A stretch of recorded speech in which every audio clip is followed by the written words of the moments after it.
Welcome to Rant on Reels. I'm Michael Fooch. And they call me Xavier Barnett. Well, the time has come and gone. The most anticipated movie of our life. Of all time. Not of all time. Of our life. All time, baby. You think all all time? time, baby. Okay. All time. Avengers Endgame.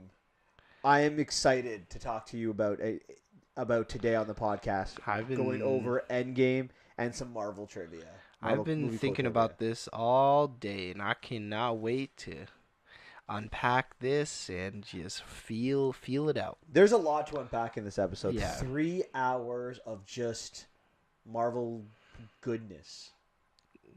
Goodness, that's the word you're going for. Okay. I'm going to say Marvel perfection if I don't want to ruffle anyone's feathers, but this is a great movie, and I'm not even on opening thoughts yet, so I'm just going to be quiet. All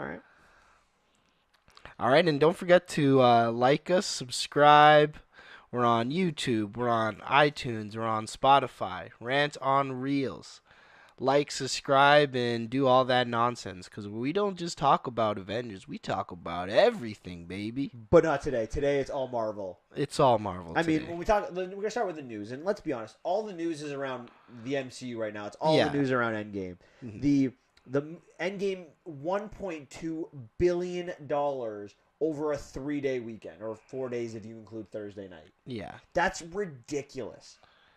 That's 17th all-time worldwide after 3.5 days. I mean, this movie's projected to cross into $2 billion by Monday. So after 10 days, $2 billion. It took the Avengers Infinity War 11 days or 10 days just to get to $1 billion. This is in 3 days. That's what happens when you got a cliffhanger. I think it's more than that, too. I mean, this is the culmination of 22 years, 22 movies in 11 years of great films, great storytelling, and I'm so excited to kind of, talk about it. Yeah. I guess before we get into it, though, the real question is this movie going to catch Avatar? Yeah, 100%. I think it's going to blow it out of the water. It's going to get shattered. It's not going to be broken. Well, let's say for argument's sake the projections are right, and by next Monday it catches $2 billion. After 2 weeks, you're not telling me that with another month or 2 months in theaters, it's not going to make another $1 billion? Oh, for sure. Honestly, 100%. Like, look at Star Wars. Look at all these other movies that had months to reach where they are. And we'll really get into this, but it's a great movie. Like, you use the word perfection. I'm not going to go that far. Yeah, because you're... What, a fanboy, as you normally call me? You're a hater. You're hating right now. I'm not hating. I love this movie. It's fantastic. But at the end of the day, like, good movies, people want to go see again. This isn't like a Batman versus Superman or a Star Wars The Last Jedi where people left the theater and like, you know what? If you miss this in theaters, it's okay. We're talking this is epic. This is a movie you need to see in theaters. And that's what we're going to be talking about throughout this podcast is the necessity to see this in theaters. Yeah, even like to just go on top of that is like it's also a social norm, right? Everyone's going to be talking about this, so you feel kind of like pressured to watch it as well because you're not going to know what everyone's going to be talking about. And they're talking about how good it is, right? Yeah. Like they're talking about like epic sequences that we will talk about. And, one more thing before we get into opening thoughts and everything is the leaks, right? Ridiculous people spoiling movies without warning. At our school on Friday, people were running in the hallways, yelling things from the movie. I don't want to say it yet. We haven't given our spoiler warning. Yeah, like yelling what happens in the movie. LaShawn McCoy, the running back for the Buffalo Bills, was tweeting about what was going on in the movie. Like really? I don't know. Some people I've had that happen to me where you're just not even expecting it. I just remember spoilers for Game of Thrones, but I remember one time someone posted on Instagram that Olenna died, and it was before the episode. And it was literally, I was just watching the episode, and I'm just scrolling down, and someone put it on their post on Instagram. So I'm like, oh, okay, awesome. So now I know what happens at the end of the episode. It's like, rest in peace to an OG, and I'm like, oh, okay, thank you. So it's very annoying. The spoilers are not unsafe, and like even the fact that you take the time to get off the internet. Because I know before a movie like this, I I don't go on the internet for the next past month just to avoid spoilers. And then you have someone screaming it on the in the halls. That's awesome. Well, and you know me, I'm really careful. I don't even watch movie trailers. Like I don't Yeah. like previews. I don't want to talk about it. You know, in our group thread, you guys were talking about it the day before, and I'm like, I just turn the phone away and I'm like not dealing with anything. If I hear the word Avenger or like Stark, or I don't care what it is, I don't want to hear anything. Just you wait until after I see the movie. Mm-hmm. I don't want spoilers, and this is the event, right? Like you mentioned Game of Thrones, like the only probably bigger spoiler of this year, maybe this century, is going to be who sits on the Iron Throne at the end of Game of Thrones. Yeah. Like That is very true. I think those are the only two. like I'm trying to think of like major spoilers in maybe how like Sopranos ended. That was a big one. Like, but are there like I don't think they're ready. Maybe what happened at the end of Infinity War. Yeah, maybe that's a big one. Like, but like, is there one from like a Harry Potter or Lord of the Rings or even Not Star really. Wars? Yeah, I mean, Star Wars. Well, no, the spoiler, no one really knew what was gonna happen. The major spoiler Was that Empire. happens in Star Wars. is Empire. Empire. Yeah, I was that's gonna last say century. Force Awakens. What was this? Oh, with spoiler alert for Force Awakens with Han dying. Yeah. See, to me, that's not a spoiler. It was in his contract that he was going to die if he did another Star Wars movie. And that had leaked in the 90s. Yeah, but people didn't know that. I guess. I guess Times has changed. Maybe he's like, I see. And that was buddy. really anticipated too, I guess. Mm-hmm. Okay. All right, are you ready to get started here, Xavier? Yeah, let's deep dive. All right. Well, okay. no, before we deep dive, we got to do two things. We got to do our opening thoughts, and we got to give a warning to all. I was just about to go say the warning, but you cut me off. I did. I cut you off. Okay, fine. Go ahead. Tell So everyone. can I do my warning? Do your thing, man. Do your thing. All right. So as you heard, this is going to be a spoiler alert to every Marvel movie ever made. So, well, the good ones, the MCU The MCU ones. Every Marvel movie that's ever been made is about to be spoiled right now, and especially Endgame. If you do not want to know anything about Endgame, turn off everything now, because this is about to get spoiled, baby. My recommendation to all of you is turn us off until you watch Endgame and then come back because we're going to do the best deep dive that you will see or you will hear. We going straight in, baby. All right. Xavier, start us off with your opening thoughts. My opening thoughts. So, the first thing, the day of, I was thinking, oh my god, this is happening. When I saw the little credits, I'm like, oh my god, this is happening. I'm watching it. Here we go. It did not disappoint. I'm totally satisfied with this movie. Like, if they said no more Marvel movies, I'd be totally satisfied with this ending. I think the two movies... well, not actually. I'm not going to steal that from you, so never mind. But I will agree with what you say in the future. Spoiler alert.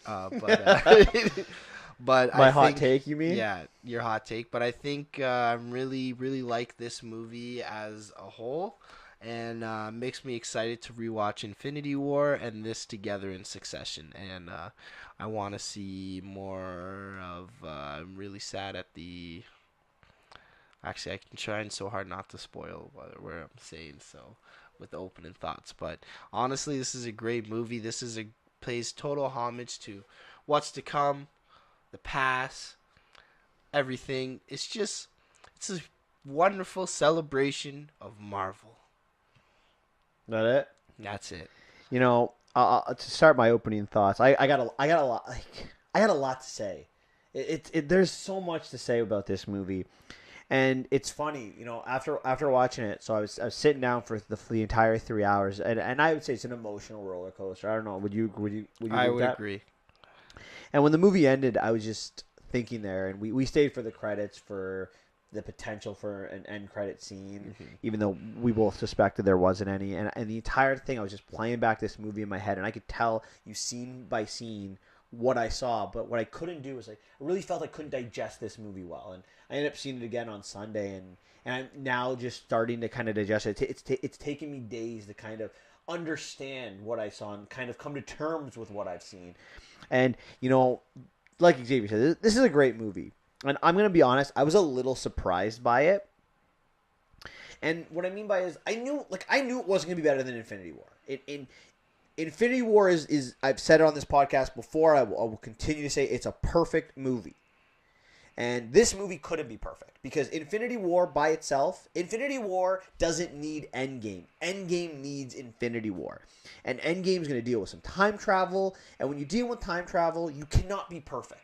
You can be damn near close as Endgame is, but you can't be perfect. Yeah. And it is fantastic. It is well thought out. It is well written. The characters, the way they use their characters, like, this is a Marvel thing. This isn't just an Endgame thing. But one of my biggest criticisms of normal movies is when, like, a Transformers or a Jurassic World, is they almost don't expect to make a sequel. So they use their main characters. They develop them. They bring their, like in Transformers, Shia LaBeouf and Megan Fox, they bring them together. Or in Chris Pratt and Bryce Dallas Howard in Jurassic World, they bring them together. And the movie ends with their arc ending. They get together, they live quote-unquote happily ever after. And then the second movie, they're like, oh, we're going to make a sequel. Let's bring everyone back. Let's bring the band back together. But they really didn't think of a second movie. So what do? Well, let's just break them up and bring them back together. Let's do the same thing over and over again. Well, Endgame is the culmination of a bunch of characters that have developed from their first movies or their last movies into just fantastic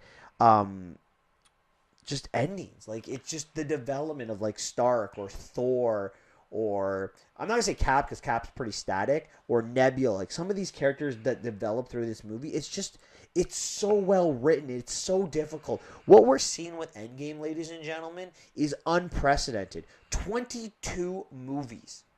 Like, there's only one franchise that is even close in the number of movies. You know what that is? James Bond. James Bond, that's it. And James Bond, they're all scattered by themselves. There's like 5 different actors or 6 different actors to play the character. Not to mention the M's or the Many Pennies or the Felix Leiters that are in that movie.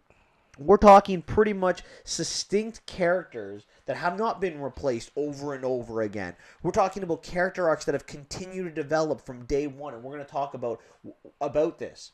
And what this movie does great is the references. You know, I jokingly told my girlfriend she had to watch every movie before she saw this because she had only seen like 2 Iron Mans, a Guardian, and Captain Marvel.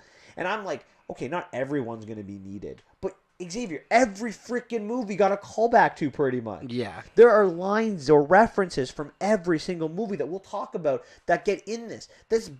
Again, this culmination isn't just a culmination of Infinity War. It's a culmination of 22 movies that just are amazing. And this is going to be a little... No, actually, before I say my hot take. The other thing is like the difference between Infinity War and Endgame. You know, Infinity War is this movie that... You're on the edge of your seat from the moment the movie begins. The movie begins with Thor pretty much dying. Like, we're like, is Thor dead? Like, Hulk comes back or Banner comes back saying Thor's gone. Like, there's this belief. We lost Thor. You have no time to breathe in this entire movie. There's no time to be like, it's go, go, go. Oh my god, emotional. Endgame is the opposite, pretty much. The first hour of Endgame is just like, you just breathe. You're seeing repercussions. You're seeing like characters, how they respond to this destruction of Thanos, the effect of Thanos. There is time to breathe. There is time to think. And that first act is brilliant. And this is a little bit of a hot take. And before you quote me and you write at me that I'm an idiot and I'm a fanboy, just hear me out. It's still early. The movie's been out for 4 days. But I'm telling you, in a year or 2 years, when we've had time to really digest this movie, and you combine Infinity War and Endgame into one movie, I might call this the greatest movie ever made. Wow. And that is really my opening thoughts. And honestly, the 22, if you watch them from one to end, they're one continuous movie. It is the greatest cinematic event in our lifetime. There's nothing like it. The Star Wars movies are great, but there are 4 brutal ones in that combination. Well, and then you got the solos as well. All right, those are my opening thoughts.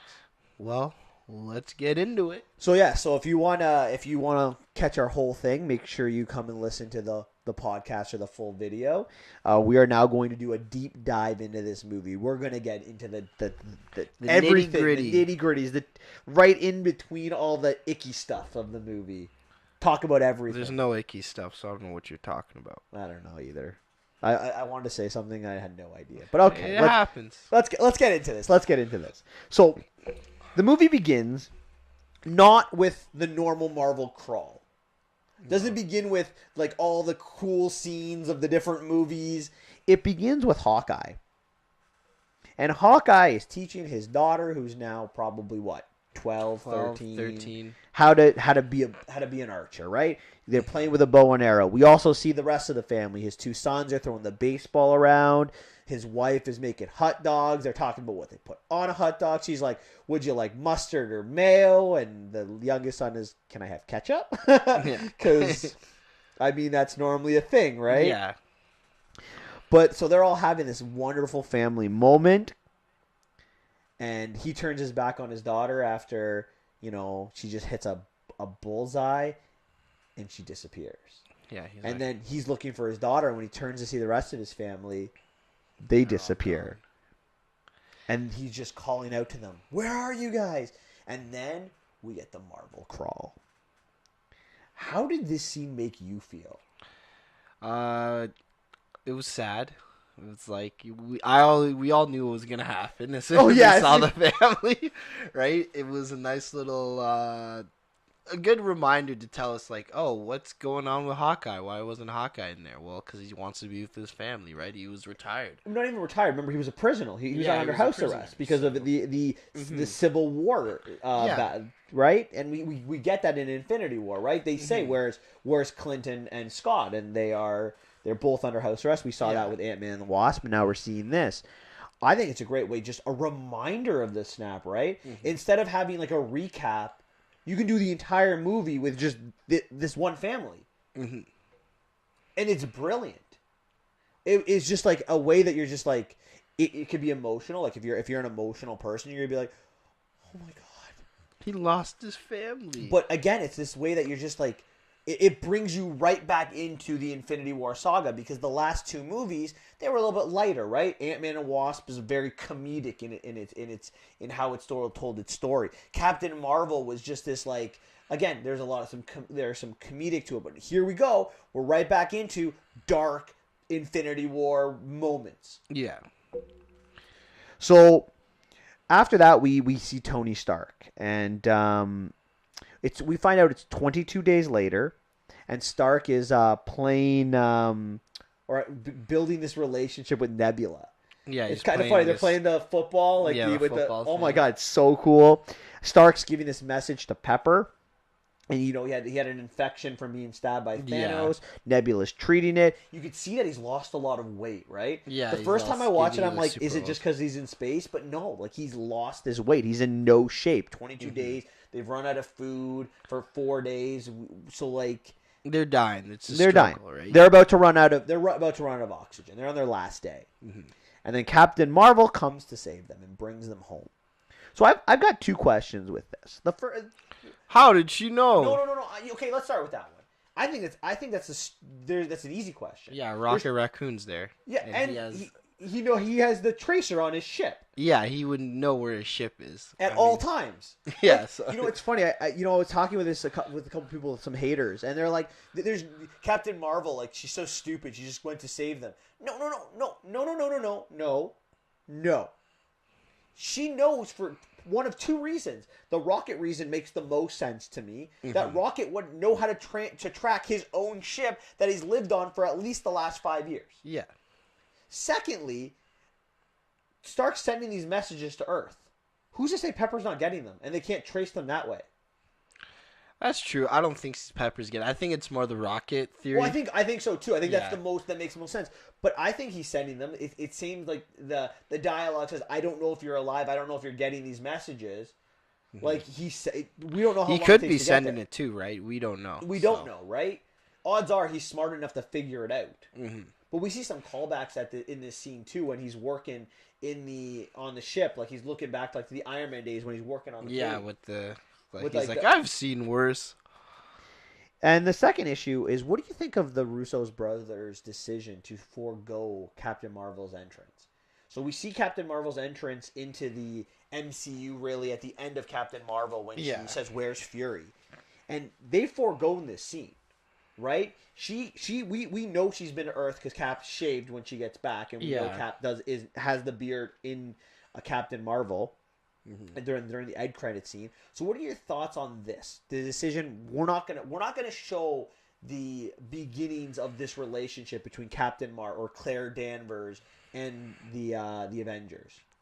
Honestly, I'm okay with it. It's it would have made everything way too easy. Well, not the, well. When I'm going ahead here, but I'm okay with them not introducing. We got enough of introduction on in the end credit scene, right? And we can only estimate what happened. But what we really miss is just a couple of witty banter between the two, and then them planning on how to find Tony, which is just not really needed. See, if they ever decide to make a director's cut of this and make it a 5 hour movie, like I'm on board for the record. Like I would Yeah. watch all 5 hours, and Hmm. I'd like to see some dialogue here. I'm curious to know again. Has Fury called? Because we talked about this on the podcast a couple weeks ago when we did the Captain Marvel Hmm. breakdown, and I talked about my theory that um, Fury called her Fury's before. called before, but it's just taking her time to get there. And there's a line a little bit later when they do actually talk and says, "Where have you been?" And she's like, "Well, people on other planets aren't as lucky to have people like you." So she clearly knows the Avengers exist, right? So Hmm. it makes me think even more that I was right on this. Yeah. So I would have liked you know what, more confirmation.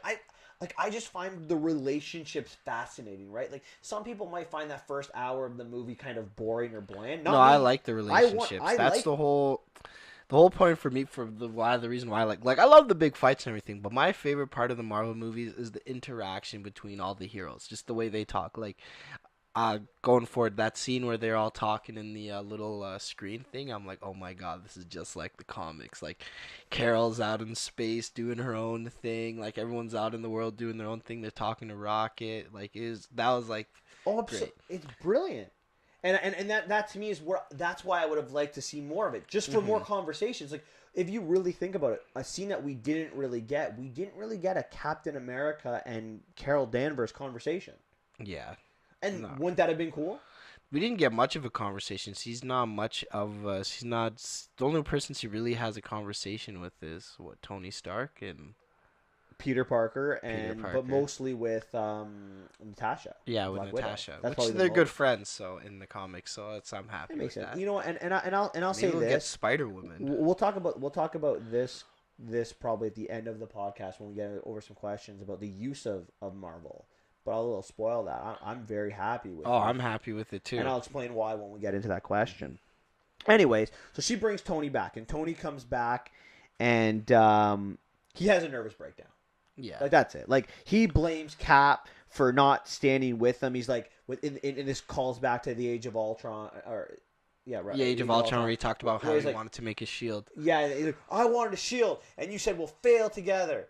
Well, we didn't fail together, right? Hmm. I failed, you failed. He talks about how he lost the kid. Like that's like the first thing he says, even before his breakdown to Yeah. Cap. He's like, I lost the kid. Which is This- talking about Spider Yeah, Man. like this, right? Hmm. And this kind of goes back to like everything he says. Like he says it's over. He hands over his reactor or whatever it is that powers the Iron Man suit. Yeah, he's to like, Cap, you saying, guys solved I'm it done. yourself. You know, He's like, you're good though, cause I just met you, which he's talking about the Captain Marvel. I like that line too, and then got to throw in that Build-A-Bear line for Oh. Rocket. I couldn't stop laughing. but like I think it's a very emotional scene, and it really kind of sums up Tony Stark. Well, yeah, he never got a chance to. He thought he was dying, so he never got a chance to. Now he's alive, and now he gets to take in that he has to live in this world now. He thought he didn't have to live in the world, But but now he has to take in that he has to live in this world. and this ties right back to Age of Ultron, when he's having that conversation with Fury, and about his biggest fear is not dying, it's being the one that survives. Yeah. And if you think about it, okay, Nebula does survive with him, but like everyone on like Titan disappears, and he's Yeah. the only one, right? Yeah. He saw Spidey go. Like he is the father figure to Peter Parker. There's no doubt, right? Like he is the father figure to Peter Parker. So absolutely a very emotional scene, and like I think people can relate with Tony, right? Like what he went through, like 22 days by himself, well not by himself in space, but like stranded out in space, no food for 4 days, no water. Seeing Parker die, and now coming back to Earth and seeing Cap, who you're supposed to be your one of your best friends, and just it's over. Like he's done. Yeah, he's done. He checks out. So even though he's done, the Avengers are not. Oh, and I like that line of what you said before. Are we? Yeah, we're the pre-Vengers, not the no, we're the Avengers, not the pre-Vengers. That's our style, right? We don't save the Earth. We let the Earth get destroyed, and then we save it. We're not the pre-Vengers. Great line. So he goes, he passes out, he gets a sedative, and all of the remaining people, Rocket, Nebula, Carol, and all of the Avengers that survive, they decide to go get Thanos, and they figure out where he is because he's used the stones again. So they have the ground zero because no cosmic power has been used on Earth like that ever, and then they see it on a different planet. So they go there, and I like the scene where they're all in space, and they're like, and Rocket's like, "Who hasn't been to space before?" And Cap and Rhodey and Natasha put up their hands. It's so funny. Yeah, that was a good line. So they go to the planet and they attack Thor. Carol's the first one, knocks him down. You mean Thanos? Sorry, I said Thor, didn't I? Yeah. Thanos. And so Carol knocks him down. The Hulk in the Hulkbuster, or Bruce in the Hulkbuster armor grabs one arm. Who grabs the other arm? I think it's I want to say Nebula. I think it's War Machine. War Machine grabs the other arm, and Cap and Natasha walk in, and then Thor just cuts off his hand. Yeah. Just like that. He says, well, they find out he destroyed the stones. They tried to get him. That's after they cut off the hands, right? He cuts off the hand. I thought you said head. All the stones are gone. Yeah. And they ask, where are the stones? And Thanos like, I destroyed them. Yes. And then War Machine's no one has temptation. You used them 2 days ago. I used the stones to destroy the stones. It nearly killed me. And this makes sense. This is why they're so easy to capture Thanos, right? Yeah. No armor. He's pretty much half dead. Well, yeah, he did his job, right? He said, it's destiny for me to save the world. Well, do what he did to save the world, and you will be grateful.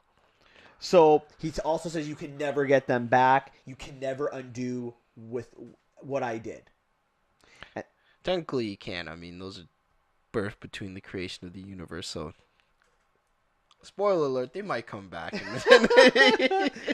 But then as he's talking, as Gamora's like, my father's a lot of things, he's not a liar, Thor just cuts off his head. Just like with Stormbreaker, just gone. And they're like, what'd you do? I aimed for the head. I went for the head. Just a great callback to Infinity War. Are you okay with how easy it was to kill Thanos? Yeah, I'm okay with it.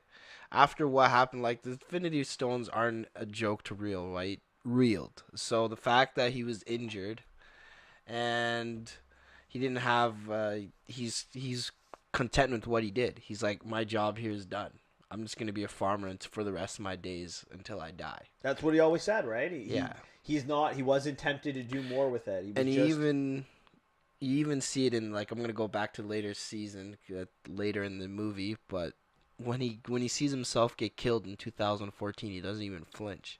He's like, it's destiny. Destiny. So that's his mission. He doesn't care about anything else.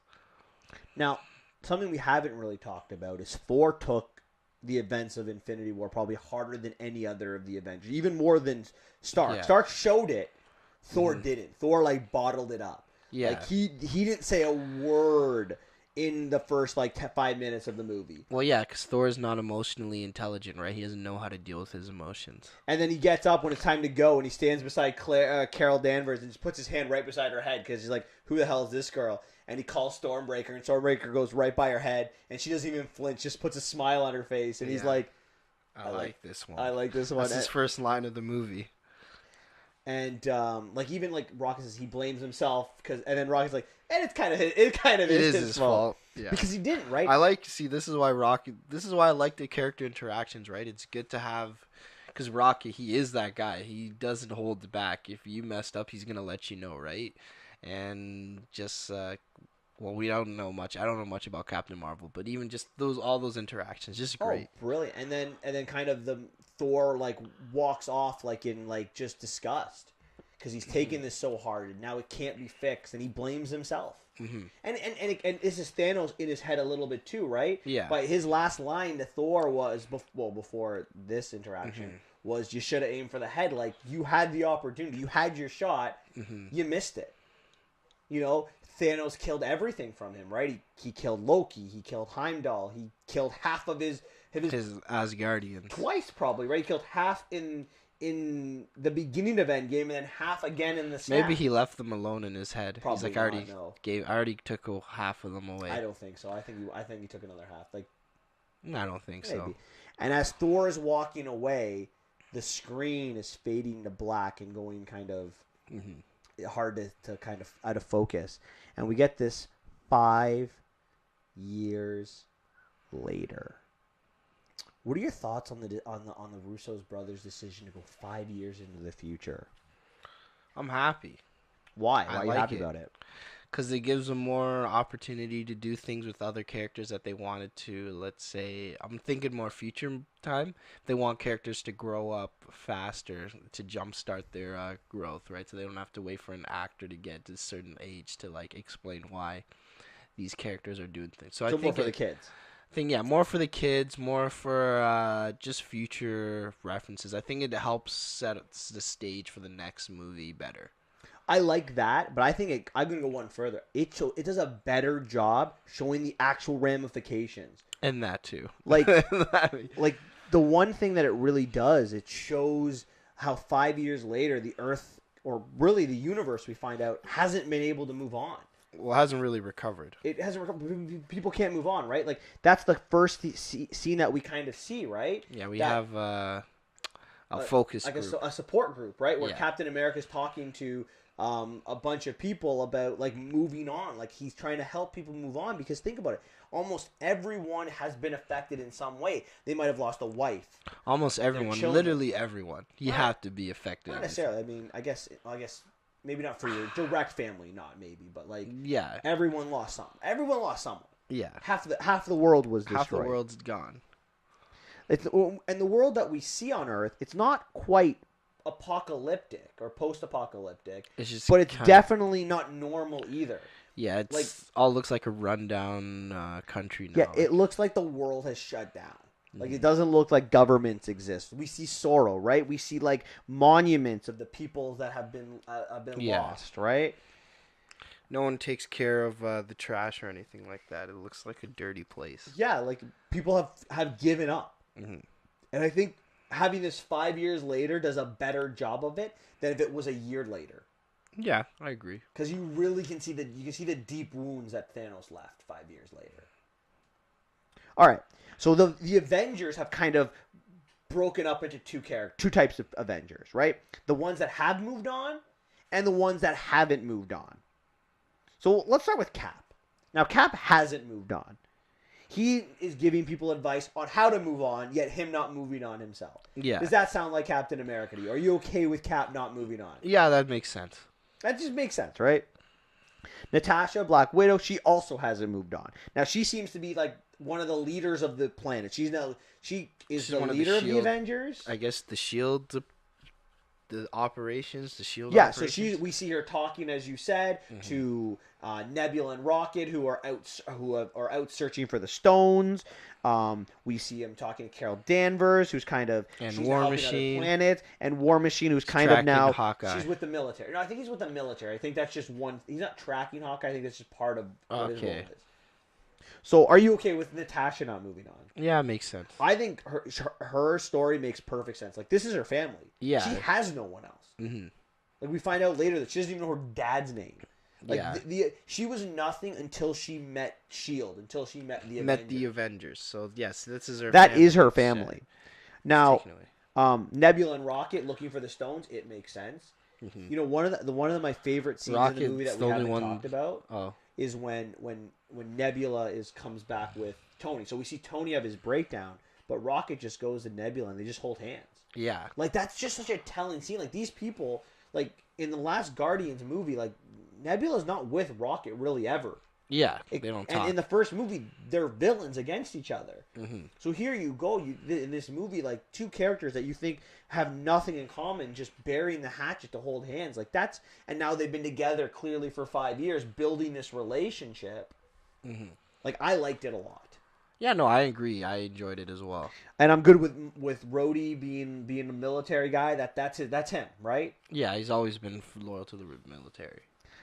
Hawkeye also didn't. He has become Ronin, and now he's killing all the bad people. He's become a vigilante. Yeah, He is now the Green Arrow. he's the Punisher. Or the Punisher, too. Yeah, you think the Punisher survived the snap? No. No, he for sure did. No. Yeah, why not? So here's my question to you about Hawkeye. Are you okay with his story arc? Yeah, it makes sense. Now, He doesn't know he's a family man. All he wanted to do was retire with his family. Yeah. His family died, and now all these criminals are a lot running rampant. He's pissed off. Yeah, wants and to he's go killing. do He doesn't understand how these criminals get to live, and his family vanished. Yeah.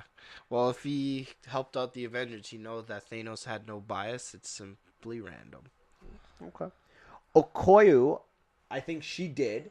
And now she's kind of, I want to say leading Wakanda. I think she's like the leader of Wakanda. Is that how you Yeah, felt, I guess. really? I think so. I thought it would be M'Baku. I would have thought so too. And you know what? If I'm going to find one of the disappointments in this movie for me, it's Not enough not enough M'Baku. M'Baku. He didn't have a line. He was in there at the end. I heard him. He's like, he seemed running like. I love him, but I'm sorry. Number. He is probably my second favorite character in the Black Panther universe. And your first is Who do you think? Shiri. It's definitely Shuri. I Okay. love her. She's great. Okay. Don't get me wrong. I love T'Challa. Like T'Challa's a great character. He's great, but he's so carbon cut. Like he's not flashy. no, You know, like he doesn't have a he doesn't. doesn't have a quirky personality. To He him. doesn't have the charisma of Cap. Yeah. Not yet. Not yet. I don't know. Who knows? Yeah. I never freeze. I never freeze. I love that line though. Isn't that a great one? So you're okay with Okoye? She's not really in this movie. She's kind of doing Wakanda. It makes sense. Yeah, I'm okay. So the Hulk, he also has moved on. Bruce Banner and the Hulk have merged, and we've got Professor Hulk, and the he's best now version of Hulk. yes. Now I all I kept thinking when I saw him like that, it's Beast.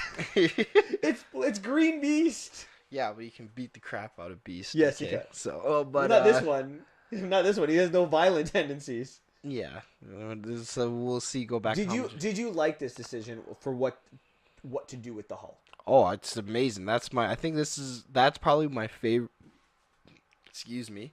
It's probably one of my favorite decisions that they did with the movie is that they had Professor Hulk, because it's awesome to see like the mind of Bruce Banner, but also have the strength of the Hulk at the same time.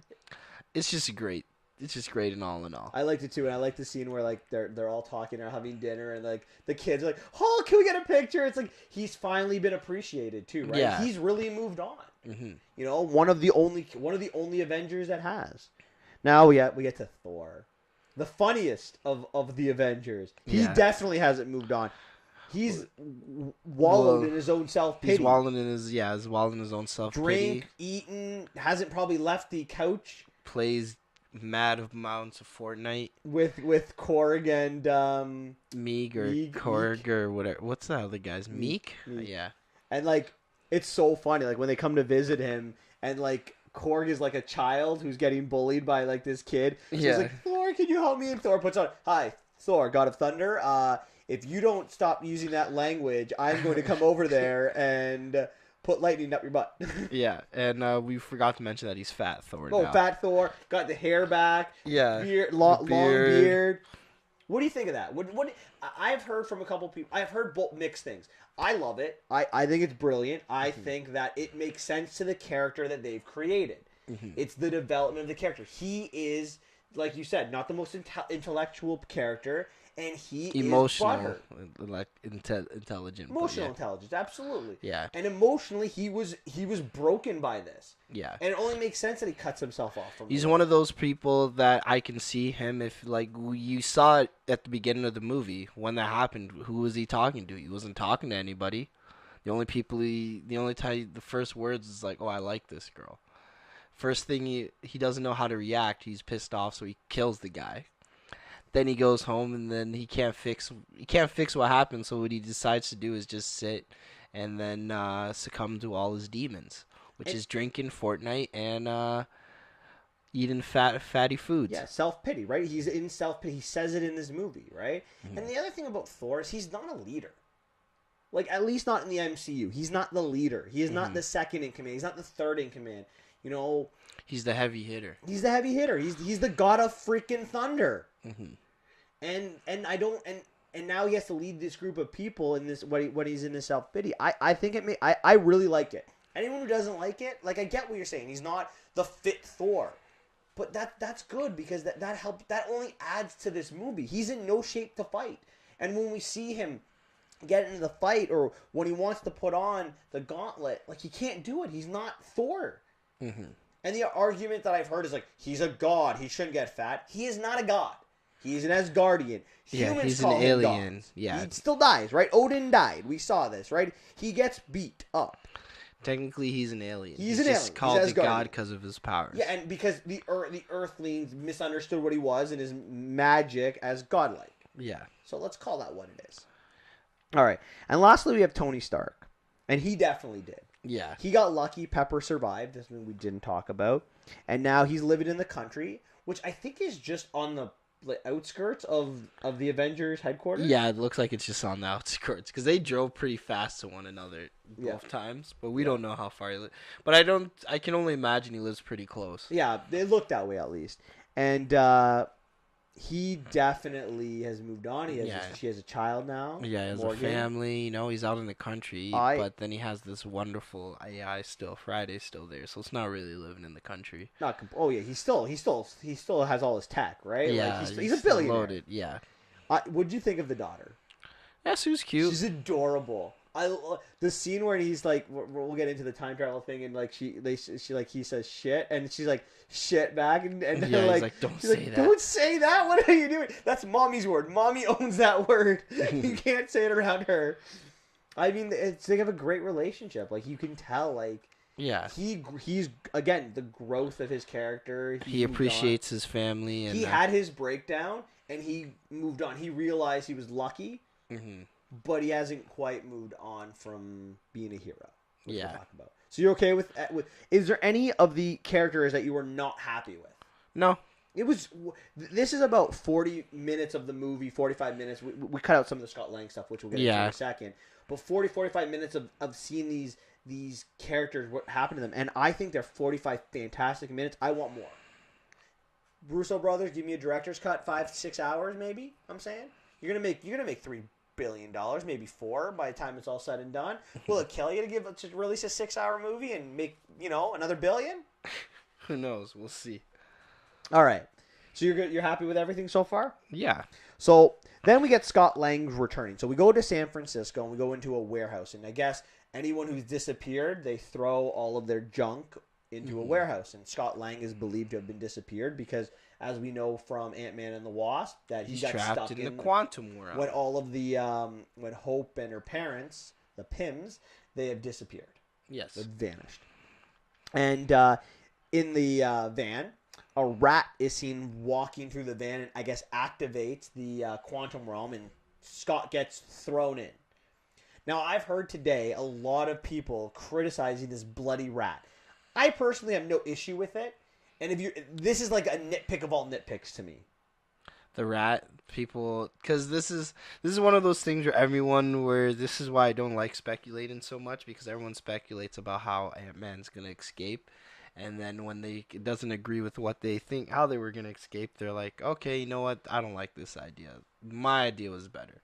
That's why I try not to speculate as much. And I'll speculate ideas and I'll be wrong. And you know what? Is it the best way to do it? No. But what do you want? Do you want to add 15 minutes to the movie to figure out a way to bring him back? Like, who would know? It has to be an accident. That's the whole point. That's why it's 5 years later. If it wasn't going to be an accident, they would have done it right away. It had to have been an accident. And you can't be like, oh, they just found the car. After 5 years, they found a car on the top of a building. That's true. Like, it doesn't, I'm sorry, but it's not supposed to, like, it's supposed to, this is why I'm okay with it being accidental, because it's 5 years later. If this happened 5 minutes after Infinity War ended, where a rat hits him out. Okay, now I'm like, now to me, it's not forcing plot along. Mm-hmm. They chose to go 5 years later. If they went 10 years later and had him come back, it's the same thing, right? Yeah. It's just 5 years. It happened to happen. The rat walked on that particular controller at that moment in time. And we do know that of all of Doctor Strange's 14 million references, that this was going to be the one. So it has to be. So sometimes random chance does happen. Yeah, random shit happens all the time.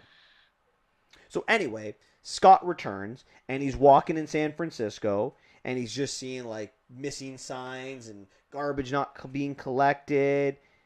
And he goes to the Valley of all the Vanished. So, like, near the Golden Gate Bridge. Yeah, it's a monument for everyone that's disappeared. And I'm going to assume in San Francisco. Yeah. So he runs, and he's looking for the name of his daughter. Yeah. But he doesn't see her name. He sees his name. Yeah.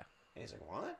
But he doesn't see her name. So he goes to run to her house and now sees a 5-year older Cassie, who's probably, 16? Yeah, 16, 17. Something like that. Give or take. How would you react if you woke up one day and everyone was 5 years older, including, like, I guess you don't have children, but, like, everyone else you knew was, like, 5 years older? I'd be like, sweet, I can live forever. I'm immortal.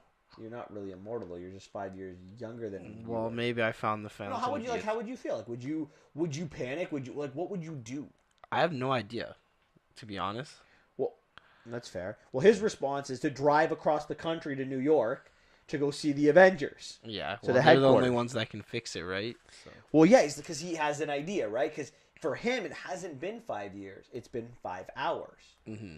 So he tells when he gets to this scene, and it's a great scene because, like, Cap sees him at the door and is like, "Is this old footage?"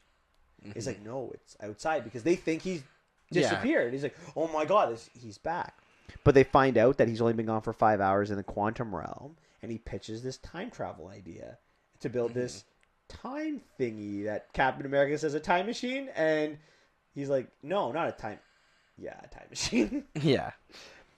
Were you nervous? I was nervous when I heard. I was nervous too. Time travel's tricky, man. Yeah. Time travel, especially with a universe that's already been created, like a Terminator. When they do time travel, it's different. Yeah, because we don't know because it's literally our time where they're coming from the future. Yeah. Now you're going and you're starting to talk about things in our time. So yeah. I gotta be honest, I was nervous. Mm-hmm. And spoiler alert, not very happy with the outcome for the most part. No, I enjoyed it too. That's the best way to explain time travel. So they decide that they don't know what they're talking about because they're not quantum physicists. Mm-hmm. So they go talk to one of the smartest people they know, Tony Stark. So they go see Tony, this is where we first see him settle down, and he says no. He says he can't risk what he's lost. Mm-hmm. What he's gained, you mean? What he's gained, sorry. Like, he can't. He knows he's lost stuff, but he's got a daughter now, and, like, he's fulfilled in a lot of ways. Like, yeah. Now, do you think that's do you think that's believable? Honestly, that's 5 years with your daughter. That's his kid. People do anything for their children, so if it's like the needs, a lot of time when people pertaining to their child, people will take the needs of the many versus the needs of the few, and they're always going to pick the few because it's their child, right? So I don't blame him for that. And he doesn't want to go back in time, right? Yeah. Because, this is his universe now. Yeah, this is his life now. He's come to terms with it. He's fully accepted it. So he says no, they leave, and they decide to go to a bigger brain. Bruce, and this is where we find out about Professor Hulk, and he's gonna help. But Tony, although does care about his daughter, he's a hero, right? Yeah, he's a hero he wants at heart. to test. He's not, and this is again the development of the character. Tony's most important thing in his life that we find out in the first Iron Man movie is his legacy. Like, most of the MCU is about Tony Stark's legacy, right? That's why he becomes Iron Man.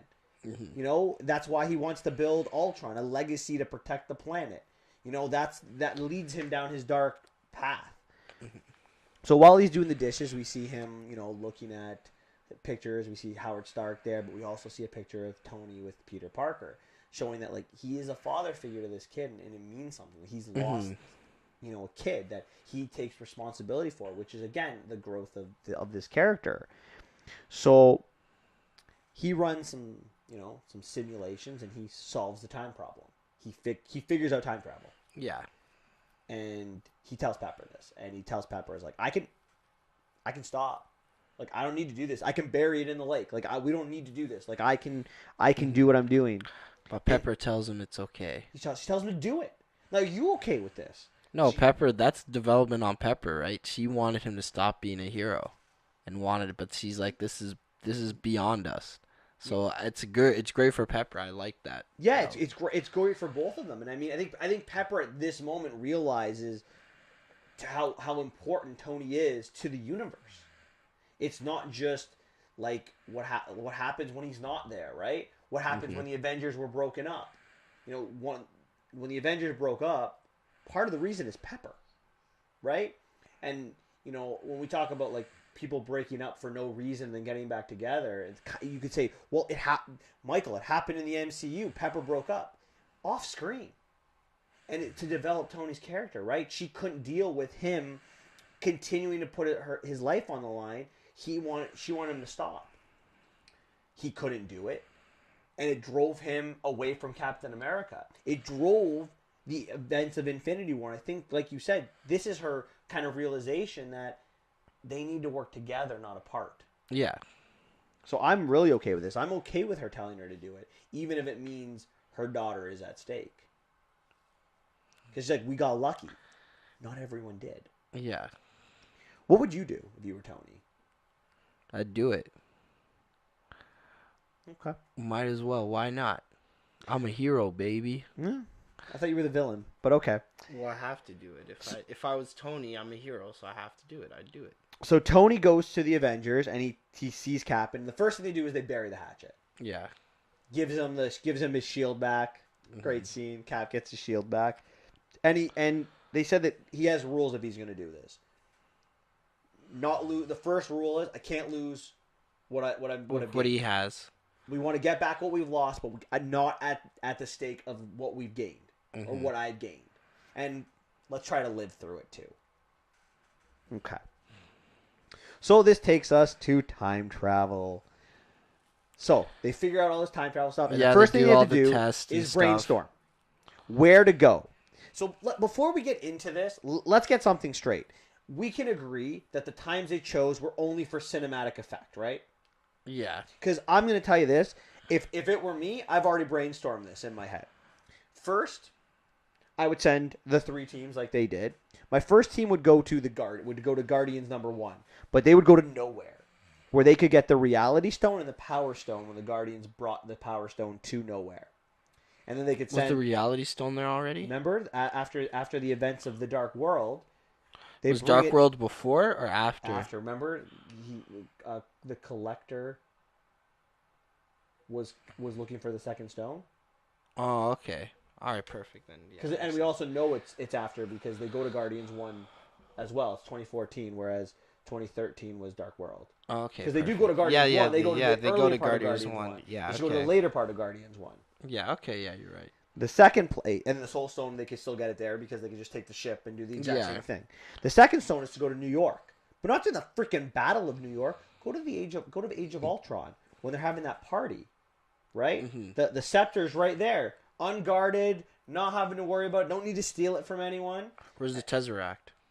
Well, that's my third place, and I'll tell you that in a second. And the Time Stone would also be in New York. Yeah. And my third team would go to Asgard, where the Time Stone has been, or since the end of Avengers. I'm not Time Stone, Tesseract. Sorry, yeah. the Space Stone. It's been there since the end of Avengers. From Avengers all the way to Thor Ragnarok, it was on Asgard in the vault.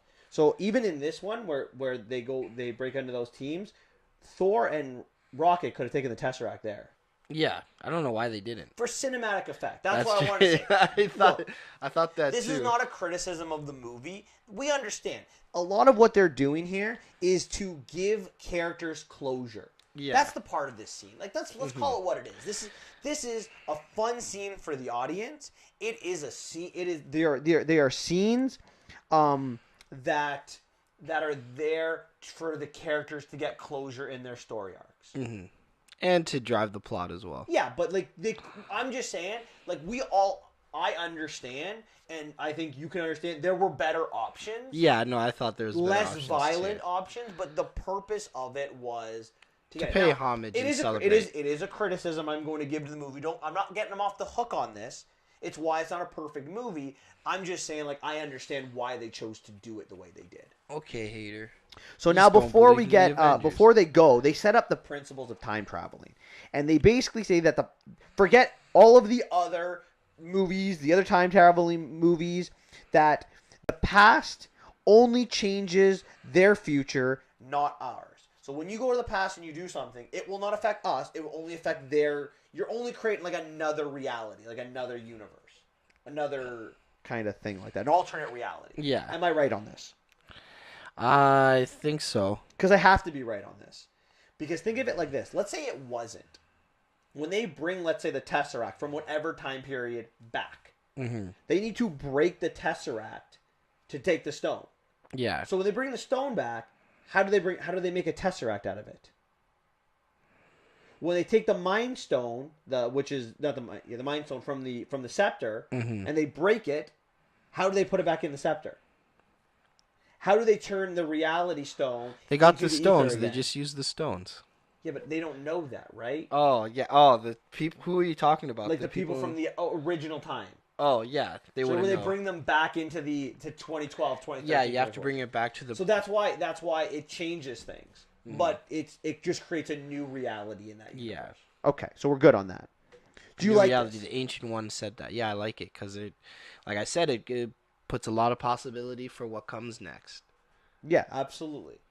So they pick 3 periods. We see they go to New York for the original Avengers movie where they get 3 stones. They go to Morag, which is from Guardians 1, where they go for 2 stones, and Asgard, the Dark World, or during the Dark World for the last stone. And Thor's theme, when he has to explain the ether, the realities, is brilliant. Yeah. Like he's like, my grandfather killed the Dark Elf, put it in a rock. Jane, my ex-girlfriend, is that how he explains Yeah. it? He's like, I'm not with her anymore. And I mean, maybe that's the reason that. No, okay, no, that's stupid. But yeah, okay. So they go on their mission, and we'll break it out. We'll start with Asgard. So Thor and Rocket go to Asgard. Thor is supposed to distract Jane, so Rocket can stab her and get the ether out of her. But Thor's like, I can't do this, and then he goes to drink because he sees his mother, right? And I have a question, but first, were you surprised that Natalie Portman was in this movie? I think it's old scenes. It's not. Really? Well, she was in the credits. Yeah, but apparently it was old scenes of her, and they just credit her because you still have to credit her because it's so her. that was just she wasn't. They just added Rocket into the scene that she happened to be sleeping in. Mm-hmm. Okay, let's say you're wrong on this and she was in it. Are you surprised that she was in the movie? Not really, because I was surprised when they went to Dark World. I'm like, okay, Natalie Portman, so I was surprised for that one. All right, so Thor bails to go see his mother, and Mom knows right away he's from the future. Well, she's like, yeah. I was raised by witches.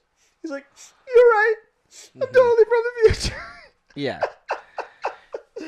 Talks. It's good because you see him have closure with his mother, and that helps him, gives him the confidence to fight again. It does, and it kind of sets him up for the rest of this movie.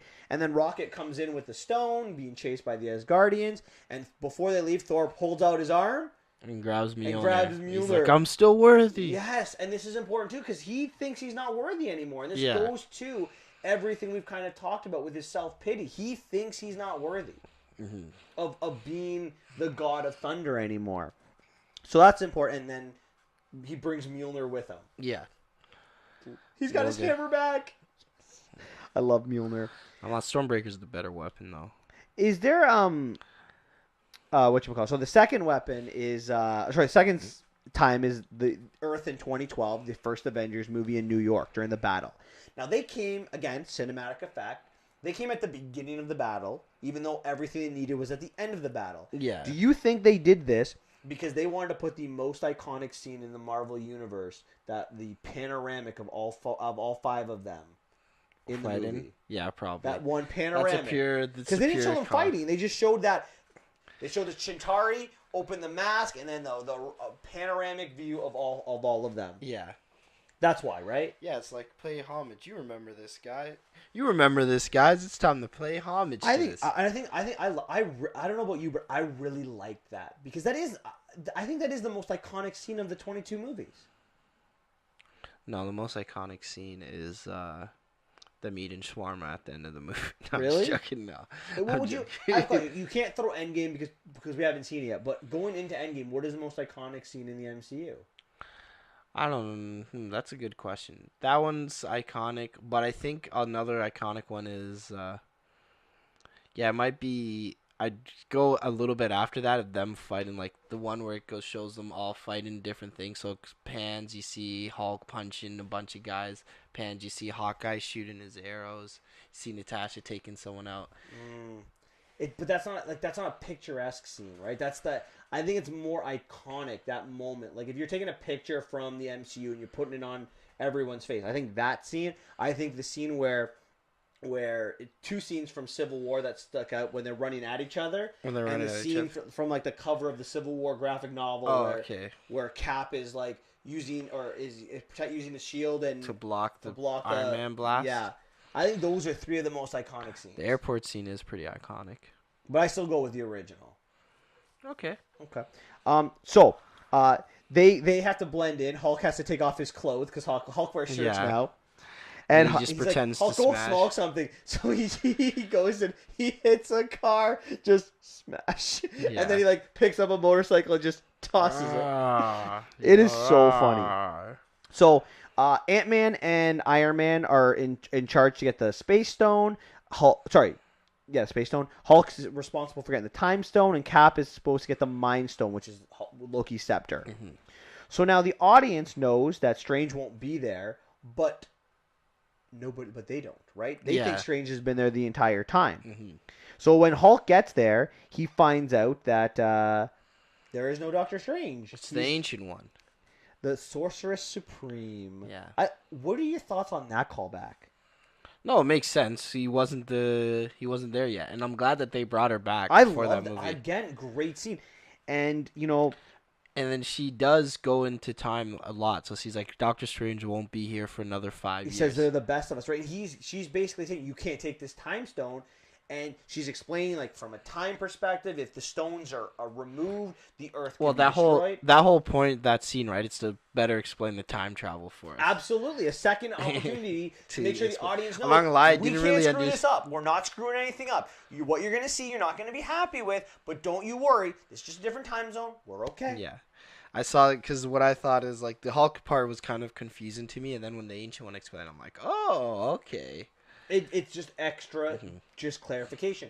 But then she tells Hulk, I can't give it to you. It's the job of the Sorcerer Supreme to protect the Time Stone at all costs. And Banner's like, then why would Strange give it to Thanos? And then she realizes, this is part of a plan. I made the mistake. You need to get the stone, and she just gives Hulk the stone. Mm-hmm.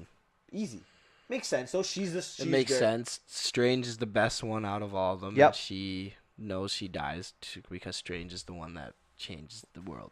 For the other Avengers or the other people in New York, we get to see the repercussions of the Battle of New York, which I think is brilliant. I liked that too. I loved it. I liked that scene. That was an interesting scene. So after Loki is captured, the Shield, which we find out is all the Hydra people, call back to Winter Soldier, and they arrive to take Loki's scepter. And we got an Ant-Man who wasn't there asked Tony Stark, who is like, who the heck are these people? And he's like, they're Shield. Actually, they're Hydra, but we didn't know that then. And Ant-Man gives the best line. How did you not know? They look like criminals. That is just a great callback, right? Yeah, that's a great callback. To bring back all of them, like it wasn't even the elevator scene too. It wasn't even just like Romlo and Rollins. Sitwell was there too, right? It was like everyone. The director they even had was brought Robert. back. They even Robert Redford too. Yeah. So, Shield takes the elevator down with the scepter, and then Cap joins them. Our Cap, modern Cap, joins them in the elevator. Call back again to Chris Evans' favorite scene. Mm-hmm. The tension in this is crazy. Everyone knows they're Hydra, except for they don't think Cap knows. and they're going to grab their guns in case Cap tries everything, just like in Winter Soldier. But Cap has the dignity to say to them, I'm in charge. The director wants me in charge of the scepter. And like, I don't think so, Cap. I need to call the director. And he leans over and says, Hail Hydra. Hail Hydra. Just a whisper in the ear. And like, the look on all of their faces. They're all like, oh, okay. We got Cap. Is that now? That's a call to the Comic. the comics, right? That's yeah. what that is. But that's a great scene, right? Mm-hmm. Like, it's just, again, this is what the MCU to me does really great. It's all about, these little one-liners that they speak to the audience, that they get behind. So, Cap exits the elevator, and he runs into himself. Young Cap. But young Cap thinks that's Loki in disguise because on the other side of the other mission, Ant-Man and Stark have failed their mission in trying to get the Tesseract. The Tesseract. Hulk smashes out the door and knocks out Tony Stark. Tesseract goes sliding down the wall. Loki picks it up, disappears, and is that going to be where the Loki TV show comes from? In this reality? Think so. I think all the TV shows are going to be in these alternate realities, so they're not MCU. They can just do whatever they want in them. Mm-hmm. So Captain America and Captain America fight because Cap thinks it's old Cap thinks new Cap is Loki in disguise. And then we have this fight sequence, which is just great. And after like the Cap from 2012 knocks down the Cap from just future older Cap. The older Cap. He's like, I could do this all day. And Cap just gets up and says, I know you can. Yeah. That's probably my favorite line in the movie. Yeah, of course it is, because it's a Cap line. Cap always has the best lines. Okay, maybe not, but whatever. So they continue to fight, and it looks like the 2012 Cap's going to win. And then he gives a callback to Civil War, where he's like, Bucky is alive. And Cap freezes up because every time Bucky's a 16-year-old boy. Yep, there it is. And then he uses the scepter to knock him out. Oh, whoops. And then he looks at Captain America, and earlier in the segment, Ant-Man has said to Captain America, "That's America's ass." And then Chris Evans, or the modern or current Cap, looks at Cap. Old Cap says, "I forget." That really is America's ass. Oh, there you go. It's really good. So we've got 2 of the Infinity Stones, but there's a problem. They only have enough of the Pym particle to go back. There's no way to do anything else. We need all or nothing. So, Tony and Steve decide they're going to go to a time when they can get more Pym particle and the Tesseract. They're going to go back to New Jersey to Camp Lehi? Is that how you say it? Lehi or whatever. Lehi, whatever.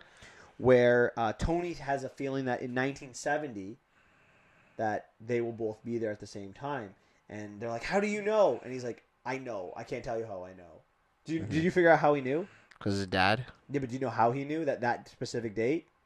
Because that's the day he was born? Yeah. Did you get that? Oh, no. So they decide to go there, and Tony gives him Tony asks Cap, do you trust me? And Cap says, yes, Tony, I trust you. So they go back to 1970. Tony's in charge of getting the Tesseract. Steve has to get the Pym particle, which again, nice little callback. We have Michael Douglas playing the young, when he's the young Ant-Man. Pym. Good callback to Ant-Man, right? Like all these good callbacks. While Tony's getting the Tesseract, he sees his dad and the 2 bond. He tells him that he has a daughter and like oh my God, Tony's dad's name is Howard Stark. Thank you. Jesus. Oh my goodness. How did I not remember that? And you know the worst part is I have it written down here. Howard tells him like, "Oh, I'm about to have a son too, and like I hope it's a daughter because I don't want a son because it's the worst in me. I tend to make selfish decisions." Tony. No foreshadowing, in this scene. A la Tony, yeah. Also, at Steve, while he's there, he sees Peggy. He just stops, falls in love, and no foreshadowing in this scene, eh? Yeah. Again, This is not there. These scenes, this time traveling going back in the past, we see it with Thor, we see it with Cap, and we see it now with Iron Man. It's all for their character development. That's all it is. Yeah. If you go back to like the times I said, you don't even need to do. You don't even need to go into time. Like, Yeah. there's no action required. Go get it and come back. Mm-hmm. So, and then we go to Morag, and War Machine and Nebula are responsible for getting the Power Stone before Star-Lord gets it. Yeah. And everything goes great here. They get the Power Stone, no problem. Mm-hmm. Except, before Nebula can go back, Nebula has a little connection with older Nebula. You mean Younger Nebula. Nebula from 2014. Just say This young is Nebula, so hard. old Nebula. Like, this is hard talking about time travel when you have two people in the same people. Just say old Nebula, Old young. and Neb. Okay, young... so old is the one from the current time. Yeah, current. And the young is the one from their time. Yeah. Okay. So Thanos gets wind of all of this, and he sees all of Nebula's memories, and he basically says, okay, I have a plan. And he captures Nebula and sends his Nebula back to the future. See, this is where I'm surprised you didn't have a problem with. I've always asked, like, why didn't... I know it stopped her, but why didn't she just do it again after? Like, use the thing right after? Nothing's... The time travel. She, like, ran after... She's like, I gotta call Hawkeye and stuff and let him know that Thanos knows, but couldn't she just have time traveled right after? The only thing I would say to this, and I don't know, because this is my thought process to it. If Thanos knows the whole plan, who says that he's going to Nebula first and not going to Hawkeye first? They've already got the Power Stone. What's more important, Nebula's life, or getting the Soul Stone?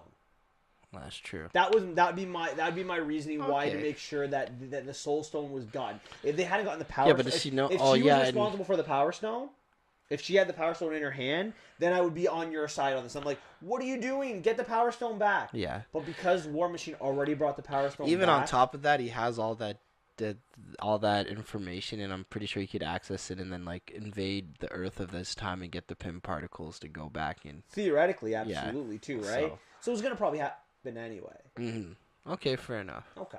So you're okay with it? Like, I'm okay now. I had to talk about it. That was one of my issues, but now I'm good now. Are you liking this decision that Thanos is going to do? Switch the Nebulas? Yeah, genius plan. It is. It really is genius. You're not going to be able to tell. She takes all of the current Nebula stuff. Yeah. Okay. So, meanwhile, Nat and Clint, they're on their way to Vormir. Mm-hmm. And once they're there, they're shown the way to get to the Soul Stone by Red Skull. And they have to decide what to do. Yeah. Now, I have a question.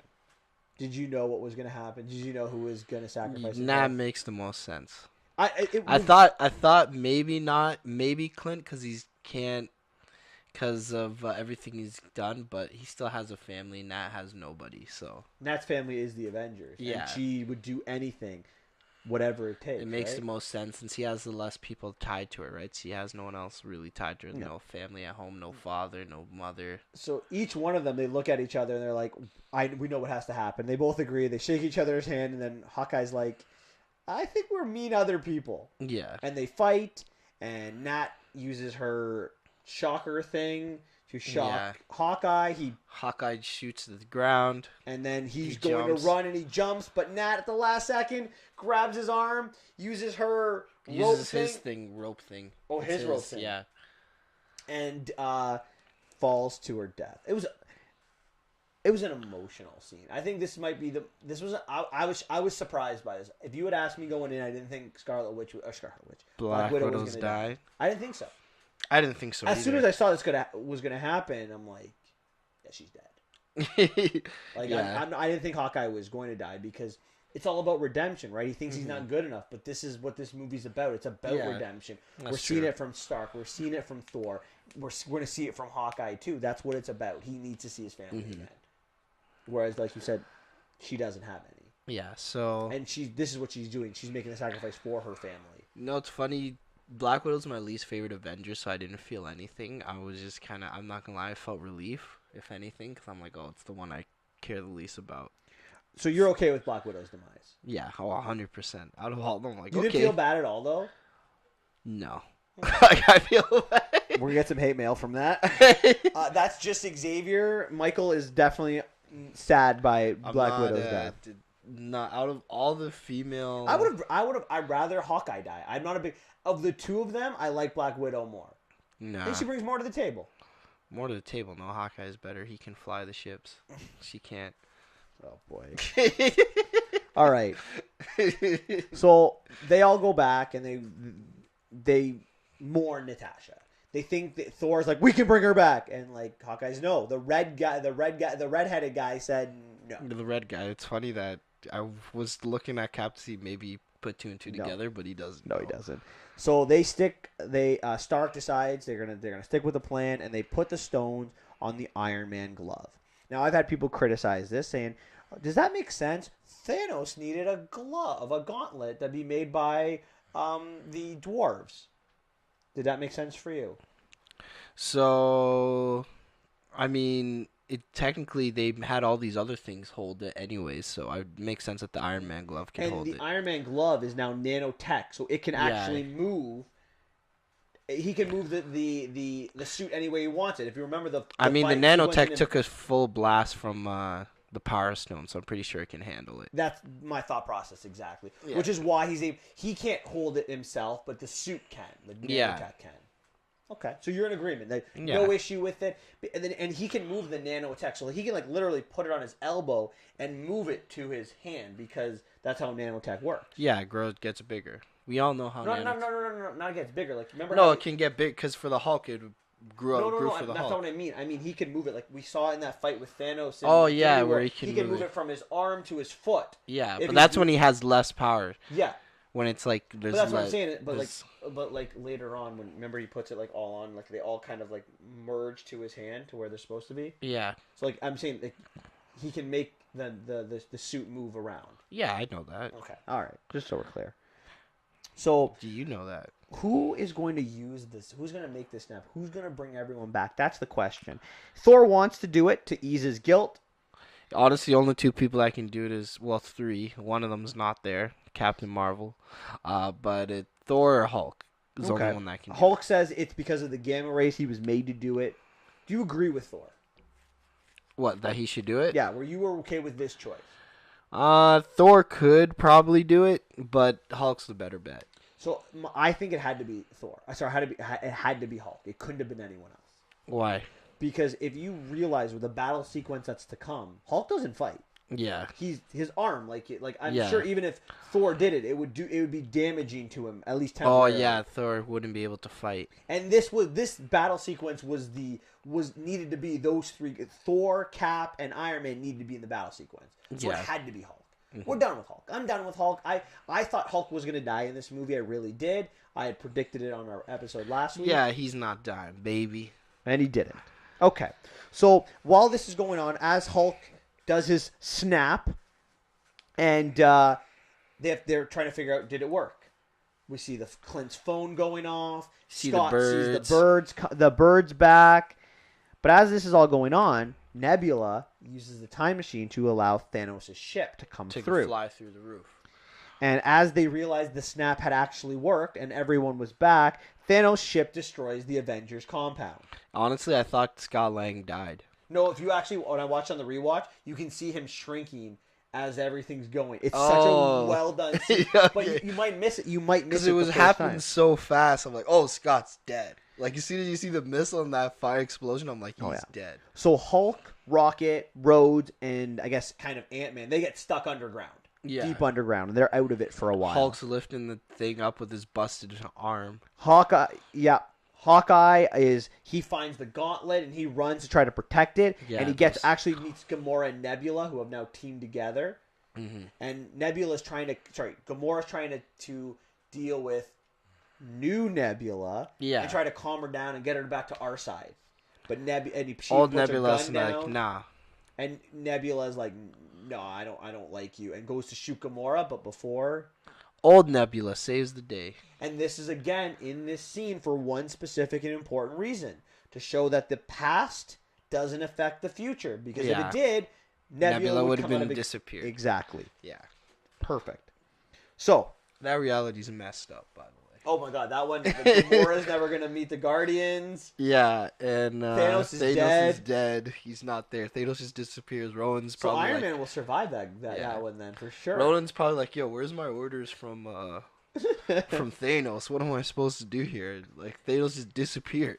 So There's no while trace. Hawkeye runs with the Gauntlet, Thor, Iron Man, and Cap are going to confront Thanos, who's just sitting there waiting.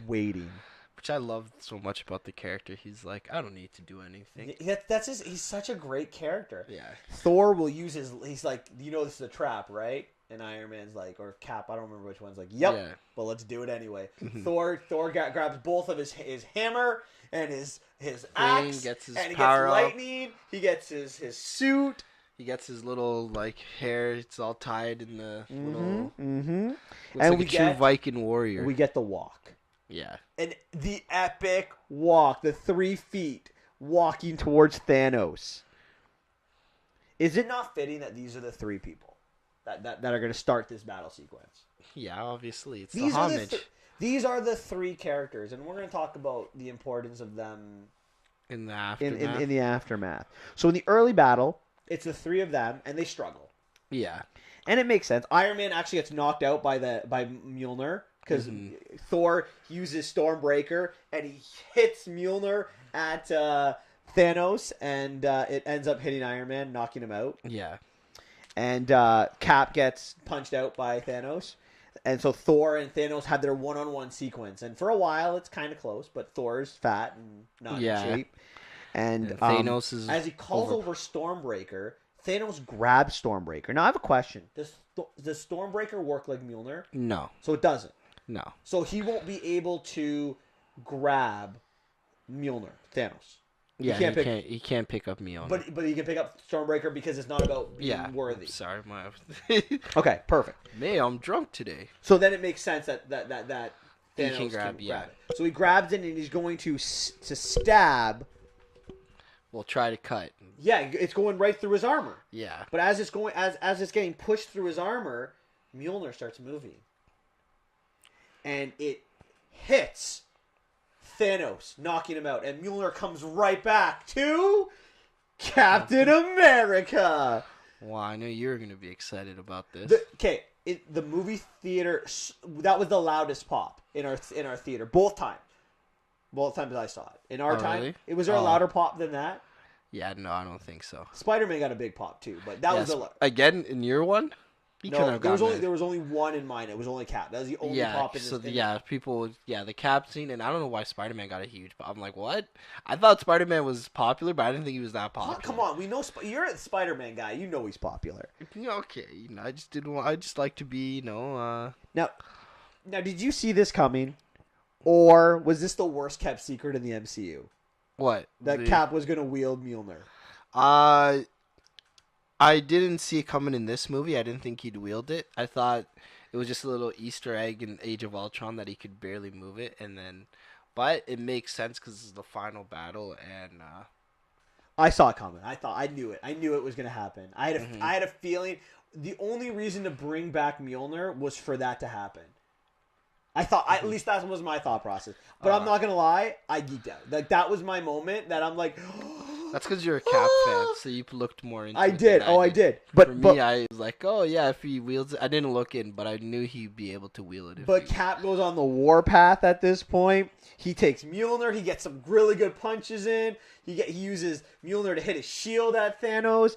It was a great sequence. Yeah, but all that, and he still didn't have a scratch. Yeah, no. It was too powerful, and Thanos will push Mjolnir away or just knock hit it it out, away, hit it away, and then take his blade and start going at Cap's chipping shield, that shield, and the shield breaks in half, just as we not saw in in half. Age of Just Ultron. like I thought it was like not chips quite at half, the but top. it's pretty much 3/4.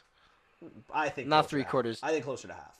Okay. I think it's pretty much half. I say 60. And then he hits Captain America away, and Captain America is just standing there, like, on the ground. And Thanos gives this speech about how it's never been personal in all my years, but I'm going to take pleasure in destroying your planet. Yeah. And we have all of the Chitauri, other aliens from Infinity War, the big flying things, all the children of Thanos coming. And Captain America steps up, and he straps his shield a little bit tighter. He's like, I'm probably dead. And he's going to fight to the death, because that's what true heroes do. Yeah, where is he going to go? He's going to destroy the Earth. He might as well fight. He hears, Cap, on your left. And then we have the most epic scene, maybe the most iconic scene now. That might be the new most iconic scene. I will still give it to the original Avengers, because I'm a little bit nostalgic. You got the bias. Nostalgic. No, what bias? Bias for Captain Avengers America standing original. all by himself while everyone else comes to him. Original bias for Avengers. This is more a Cap scene than the original, all right? So so you think it's more iconic than the first? Yeah. So literally everyone, all the vanished characters emerge. So it's Black Panther with Shuri and Okoye. It's Spider-Man and all of the Guardians. And the M'Baku comes after, right? It's just the three of them that come first. Mm-hmm. And then it's Doctor Strange, and it's everyone else. All of the... I'm not gonna lie, it was sick seeing Star-Lord fly in with his boots, and then he just takes the thing off. I'm like, oh, that's Star-Lord! I'm not gonna lie, I love when Star-Lord has his little, like, mask thing on.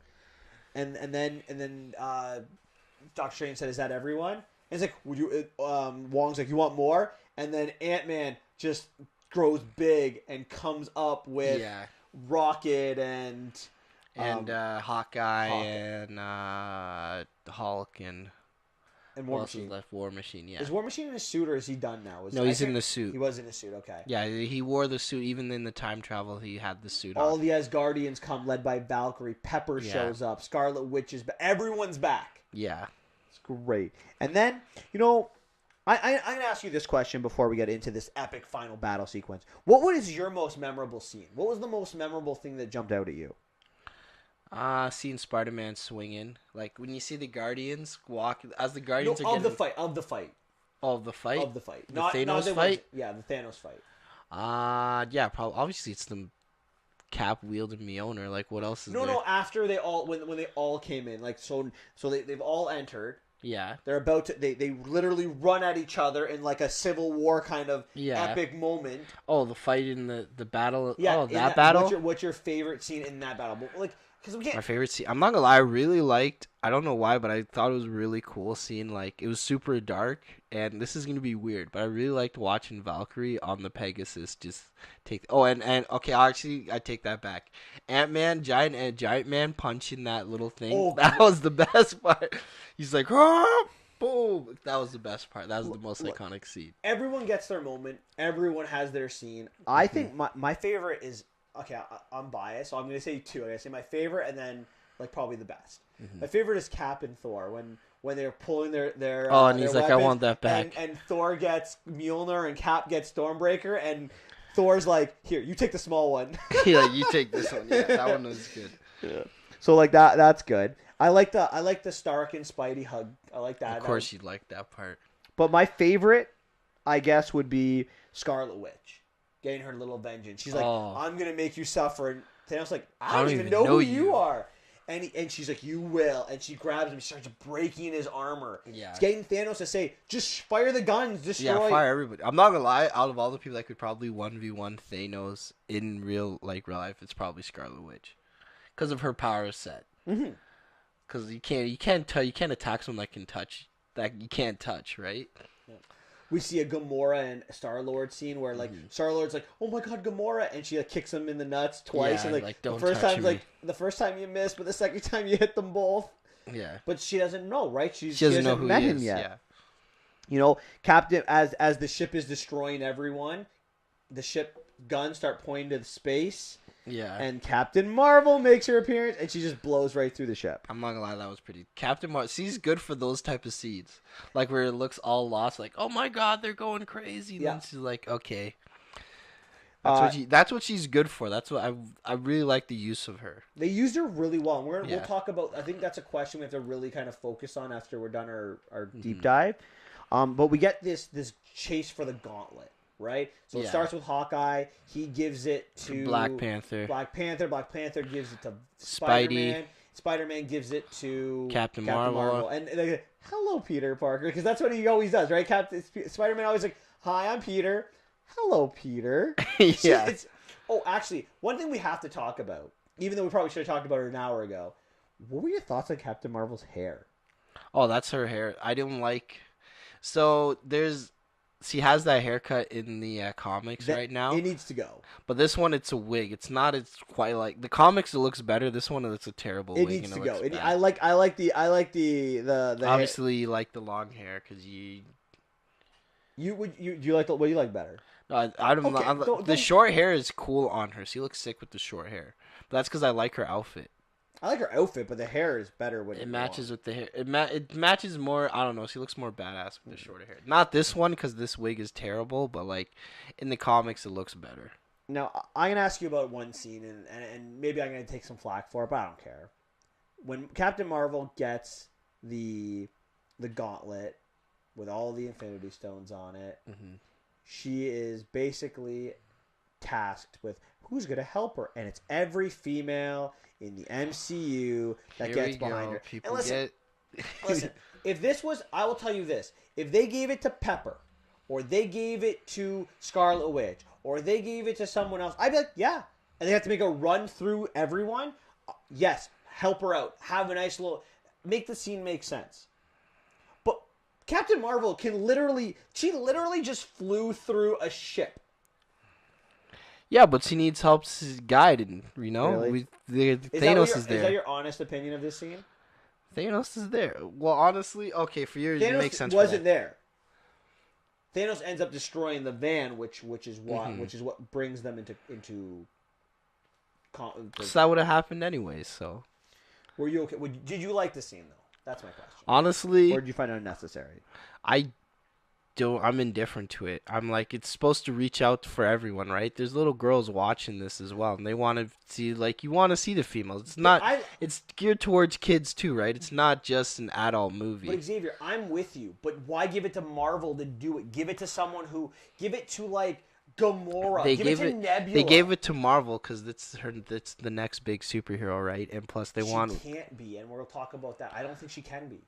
Yeah, probably not, but that's what they want to do. Well, we don't know what their next steps are. You want to know why it can't be her? Why? Because she's too powerful. Way too. You know what? Look, I like how they used her in this movie, but the scene that tells me why she can't be the face of the franchise. Because Thanos headbutted her and she didn't flinch. Didn't even flinch. Yeah, well, that's her in bionic mode. She doesn't go bionic mode all the time. But whenever she is, she can't relate with other people. She can't.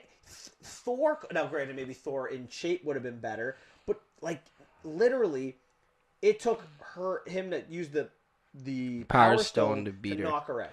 Yeah, but that's because he's in bionic mode. But she can always be in bionic mode. Not always. But she could always be. No, you can't. It drains a lot of energy from her. And how does she get her energy? She has to eat food like everybody else, you know? Okay.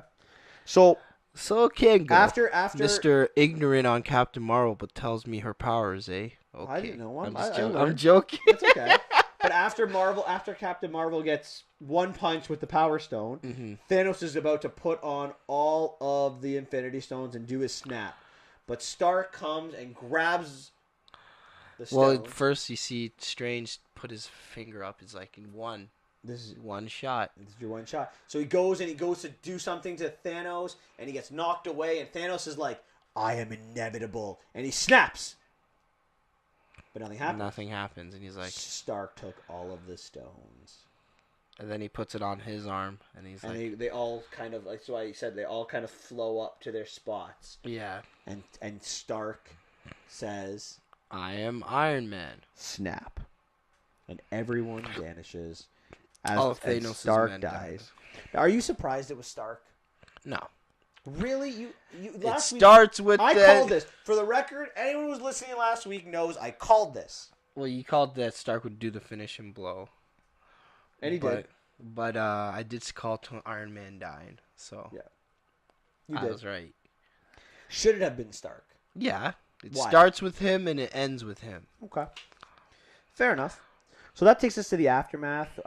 Tony gives a final message to his daughter and to Pepper. Yeah, they it's have emotional goodbye message. We have this funeral service, not an actual funeral. It was Pepper placing the flowers, the memorial, proof that he has a heart, in the water. Again, call back to the first Iron Man movie, and then we see all the Avengers slowly go through each one, ending with Nick Fury. Yeah. Did you like this scene? Yeah, it's nice. It's supposed to play homage for him. It is. I think it pays homage to everyone. Yeah. Did you catch the one boy that was kind of in the middle of nowhere? Yeah, it's the kid from the third one. Did you know it right away, or did you have to look it up? I looked it up, obviously. Oh, you should have asked me. I could have told you that. Congratulations. It's the same actor, too. All right, then we get our final goodbyes. So, Hawkeye and Scarlet Witch, they ask about their loved one. Do you think, I wish I knew if Nat knew, and then that Scarlet we did Witch it. is like, she knows. She knows, and so does Vision. They know we did it. Vision doesn't know he's a freaking robot. Then he's dead. Then Hawkeye returns to his family. Happy and Morgan, they have their little talk. We get this cheeseburger discussion. Mm-hmm. Star-Lord is searching for Gamora. And Thor joins them. Well, Thor appoints Valkyrie to be the queen of Asgard, and then joins them. Thor in Guardians of the Galaxy 3. Or, sorry. Thor in Asgardians of the Galaxy 3. I love that. You know what's a real... I didn't know that was a real thing. In the comics. I didn't know. The Asgardians of the Galaxy. Apparently it's a real... Oh, look who's schooling who in comics now. Yeah, Beta Ray Bill's probably one of them. You don't even think he's an Asgardian. T'Challa gets reunited with his family.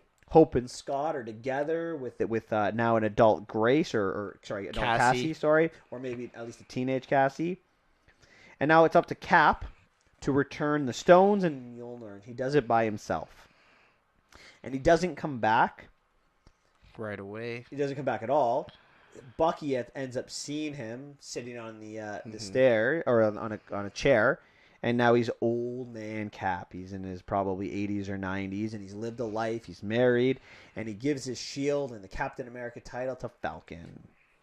And the movie ends with a nice little dance with Peggy in the past, and then they kiss, and then movie's over. You know what? The movie failed at the end. That's your opinion. No. Hold on. Hear me out. Before we discuss whether you agree with Cap, the whole time thing that was discussed in this movie, the whole thing, the whole premise of this was what happens in the past doesn't affect the future. Cap goes to the past and he doesn't return. That means he lived his life. That means he should be in an alternate reality.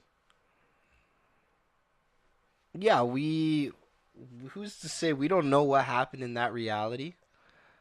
So whatever happened in that reality, we don't know. Maybe they discovered a way to go through dimensions. We don't know what happened in that reality. It's a whole lifetime, right? Just because, what they told us happened in the movie. So look, they did it for cinematic purposes. What they should have done was brought him back as an old man right at the end after he lived his life, and that would have been okay.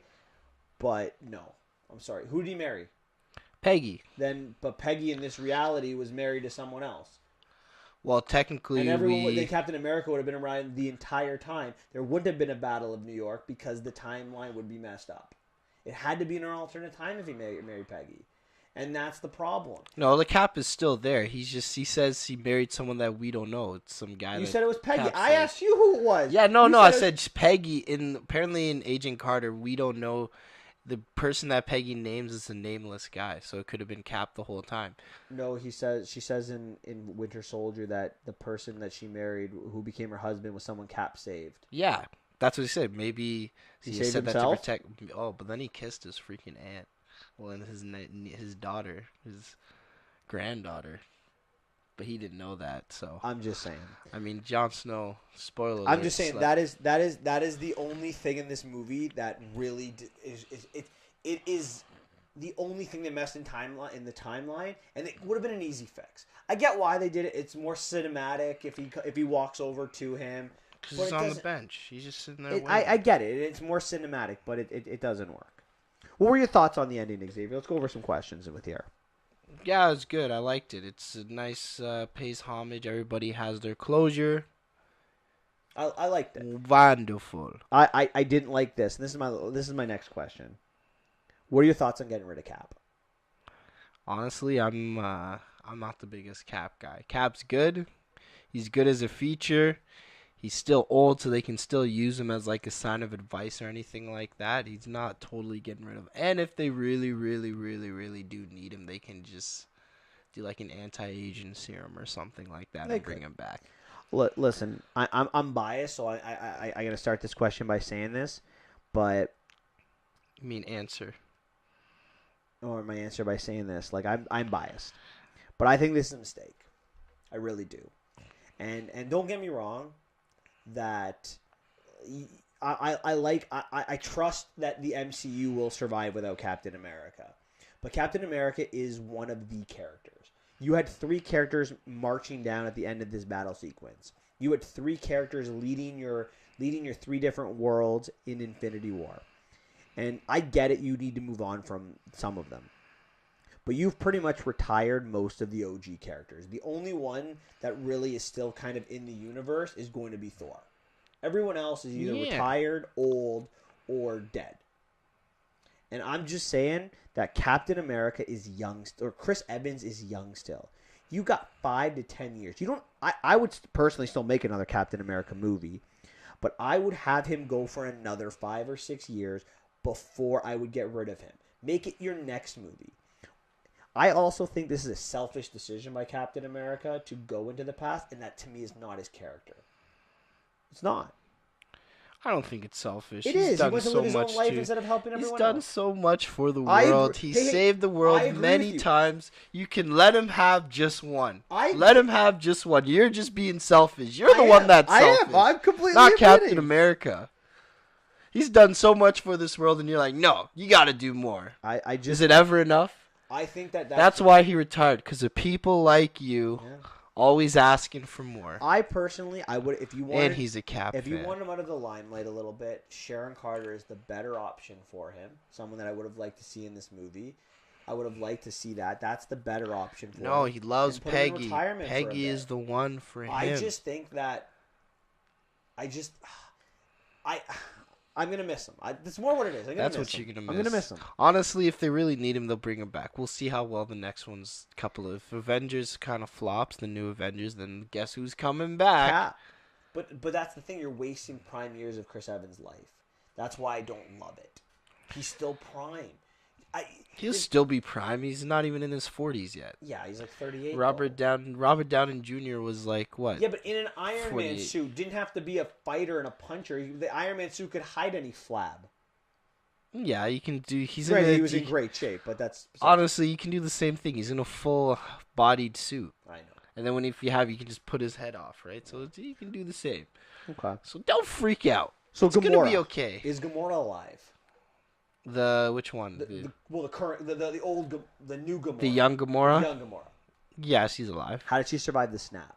Tony snapped everyone who came through that time portal away. How did she survive? He didn't snap anybody that came through the time portal away. We don't know what he snapped. He probably maybe snap everybody that's trying to destroy the world. Maybe that's what he's saying. Or snap everybody that agrees with Thanos. I was gonna I had a better solution. What? He snapped everyone except for Gamora because him and Nebula had become so close over the last 5 years that he knew Gamora meant a lot to him. So that's why I think he saved Gamora. No, there was only 22 days that they were. Yeah, but he probably talked to her over about the last Gamora. 5 years. Okay, too. Fair. That's true. They probably talked over 22 days about Gamora, about everything that she's lost. All right, true enough. And why Quill would do what he did, right? Don't you think that would be a question that you would ask? A good thing. Yeah, why the hell? Yeah, they probably. That's how I think she survived. But here's the real question: how did she get off the planet? Who knows? Maybe there's an extra ship. Maybe she stole a ship. Stowed away. Like one of. Before the snap happened. Yeah, or maybe she I don't know. Maybe she's like, hey, Captain Marvel, can you fly me somewhere, please? Maybe that's what it is. Maybe we'll have Captain Marvel and Thor in the next as Guardians of the Galaxy. Maybe it could happen. So is Thor a Guardian, or as I was joking? Yeah, he is. For next one, you think he'll be in the movie for a prominent role?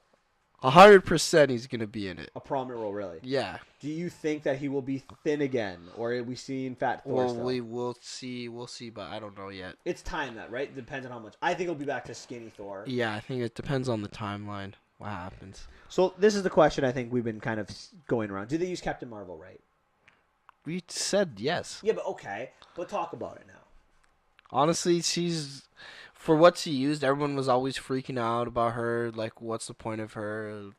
But I feel like the reason why she wasn't there made sense, right? The world, they went to go stop Thanos. Thanos was already killed, so she went off to go help the worlds again, right? And no one really has a way of getting in contact with her. But then she called Rocket and things. She probably called them. She's like, I have to guard this planet or something like that. You guys can go. You guys really don't. They don't really need her for that. What they did. I'm talking more about the writers more so than the actual story. Oh, The writers use her well. yeah. I was really happy with it. She is too strong to she doesn't work well with others, and that's something that moving forward in Phase 4, if they front run her, if they use her as the focal point, that's a problem for me. I don't think she works well with others. I think she works well. She's too strong. She works well with Thor. Okay, fine. But you tell me, new Captain America over there, Falcon, who's human, who had punched from the head from Thanos, would kill him. How does she work with? Yeah, that would have killed Cap too. No, technically, Cap would have died. He's a Cap super should have soldier. died, He's but a super soldier. But the idea, realistically, you know what I'm he would have died. But super soldier. Yeah. At the end of the day, he's a super soldier. He's a human. How do you have a human being working with Carol Danvers? Black Panther. How do you have him working with Carol Danvers? because his blast, his suit can absorb the blast and then throw it back on him. There's lots of things they can do. The way I thought, I'm like, how does Cap work with Thor? One smash from Thor's helmet to Cap's head, he's dead. But they got it to work because he had the shield, right? We've never really seen in an Avengers movie Thor OP anybody. We have now seen that in Captain Marvel. Now it's going to be hard to see. I'm just curious to know what they're going to do with her moving forward. In this movie, they limited her time. They kept her away only when they needed the big punch to bring to bring Stark back, and then to destroy the ship. Mm-hmm. So, all right, I want to talk a little bit about like time of this movie. So, Captain America had the most screen time at an hour and 6 minutes. Iron Man was right behind at an hour and 2. Thor was at 45. Hulk was at 40. Those are 4 of the top 5. Do you have any idea who number 4 was? Nebula. You're looking at my sheet? No, I just figured. Now, because she had the most. Nebula is someone who is really a nothing character. What are your thoughts on Nebula having so much screen time? I like this. I like the development of Nebula. I became a bigger fan. Nebula gets like the Avenger to watch out for. Yeah, Rising Star challenge. She was good. I like to see more Nebula moving forward. I'm looking forward to the Guardians of the Galaxy 3. I really am. I like where they're going with it. I love in Guardians Rocket's 2. great. I wasn't excited for Nebula. I'm like, Nebula joined. Who cares? But now that I'm like, okay, let's get more Nebula. She's great. Like to me, Rocket and Nebula are the best 2 characters on that crew. Well, and Thor, obviously now. Yeah, Drax is funny, but he's one dimensional. Mantis, meh. Yeah, I like Quill, but Quill's good. He's interesting. But Quill's just there for Gamora now. That's what's going to be the main part of his plot for the next movie. Yeah. So Ant-Man and Hawkeye and Rocket were at 38, 37, 36. War Machine was at 35. Black Widow was at 33. And Captain Marvel was at 15. Well, that's Are you okay with all that? How much was Thanos? I don't know. I only have the heroes. You don't care. Okay. This is a tweet by Robert Downey Jr. where I got all this from. Yeah, well, do you think I calculated this? He doesn't care about the Thanos. All right, 2 more questions before we move on. But to what's next? Does Steve Rogers return the Soul Stone? Yeah. Why don't we get to see this sequence? Because it's not really needed. I want to. You don't want to see Cap seeing Red Skull again? That's not on your to-do list of things to see? Maybe there's going to be a new Captain America movie that explains what happens in this whole 80 years. No, that would be amazing. So maybe you don't know what's happening in Phase 4, Mr. Hater. Maybe it's true. I just want to see Chris Evans again. Who's your...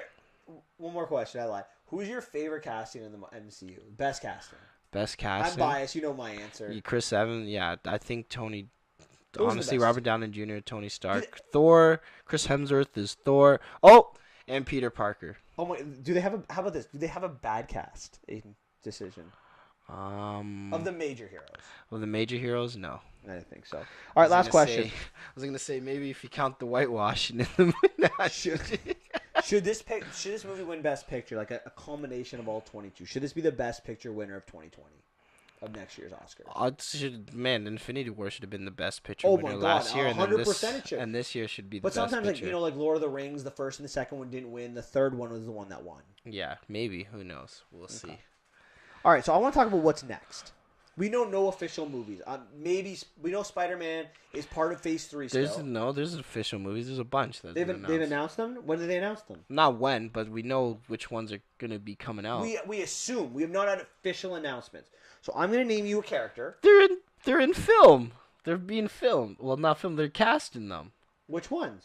The Eternals. Okay, sorry.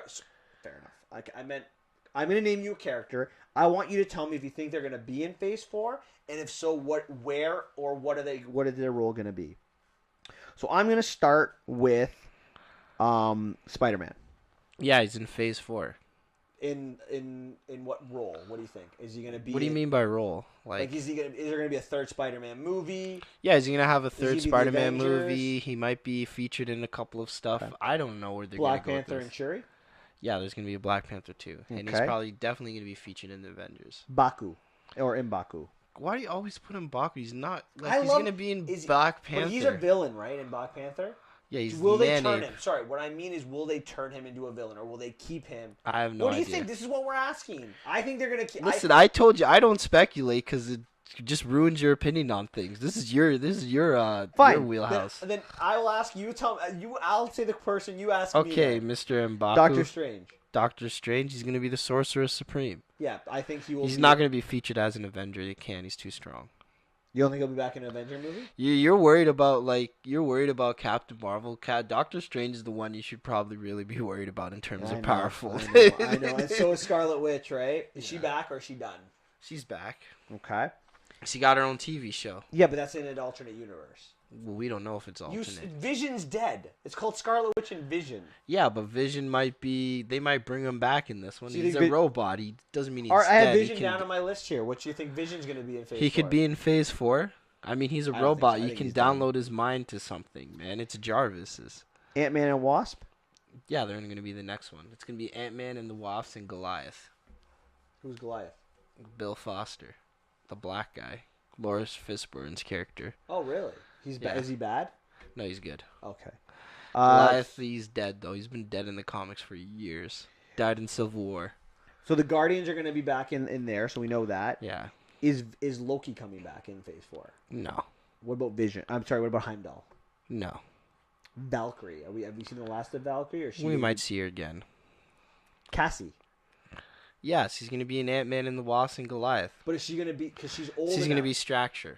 So you think she will be? Yeah. Okay. War Machine. Have we seen the end of War Machine? Who cares, man?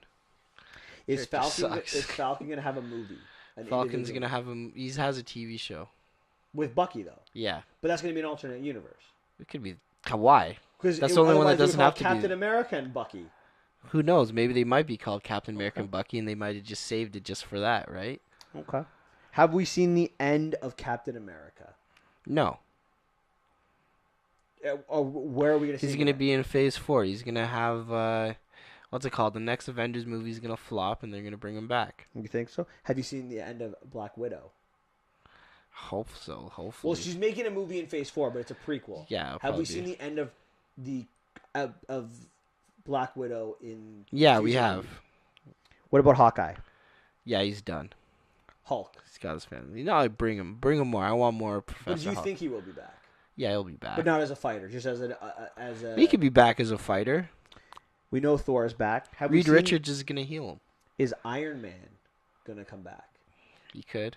Do you think we will see Tony Stark in whether it's a prequel, whether it's a flashback? Do you think we will see Tony Stark again in the universe? We will see him again. Okay. What about Pepper? No. I think we see Pepper again. No, Gwyneth Paltrow's done with Okay. the MCU. She was, every time I see her, I'm surprised because I'm like, I thought she was done with the MCU. Do you they made a 1.2 billion. They have money to go around to bring anyone back. No one's Well, one's out from the Gwyneth's MCU. she's not needed. What about Maria Hill? Yeah. Nick Fury. Well, hopefully Samuel L. Jackson lives forever, but yes. He's definitely coming we see back. Fury again? I'm not saying. Oh, it's Spider-Man, isn't it? I was going to be my guess, too. I was going to guess, in Phase 4, do we see him again? Of course. Okay. We're always going to see Mr. Fury last one. in Captain America. Captain Marvel, too. Morgan again. Which one's Morgan? Oh, the daughter? Yeah, probably. She might become... I like how she's going to be in it, but not Pepper. Pepper's not important. Who cares about Pepper? She's now the only parent left of Morgan. She can be older. She can be the older one. All right, last question, and then I'm done. Oh, we know Stan Lee's not coming back. He's not. That was his last cameo in 1970s New Jersey. Who's the new in the next Avengers movie? Who is the leader with Captain America gone? Black Panther. That's my choice, and I don't like it. Why? Because the reason why Black Panther's the best of Tony Stark and Captain America and Iron Man. T'Challa is probably one of my. I love the character. You know, I'm a big fan of the movie, but he's the king of Wakanda. He can't the thing about Captain America. Well, let me tell you something about Mr. Black Panther. He has to. Sometimes he gives up. He gives up the mantle of king to become the protector, and then Shuri takes the role. Oh, okay. If they do that, that makes sense. That was my real reason why I was iffy about him being the leader, because I think he's the best choice. Yeah, he is. He's got the super soldierness of Captain America. A lot of the heart of Captain, but he makes tougher decisions. He doesn't have the moral compass, but it's okay. So you think it's gonna be Black Panther? Yeah. Black Panther might be Captain Marvel. I hope it's not Captain Marvel. Because in the comic, Captain Marvel's the leader now. Oh, boy. She's too strong to be the leader, though. You can agree with that, right?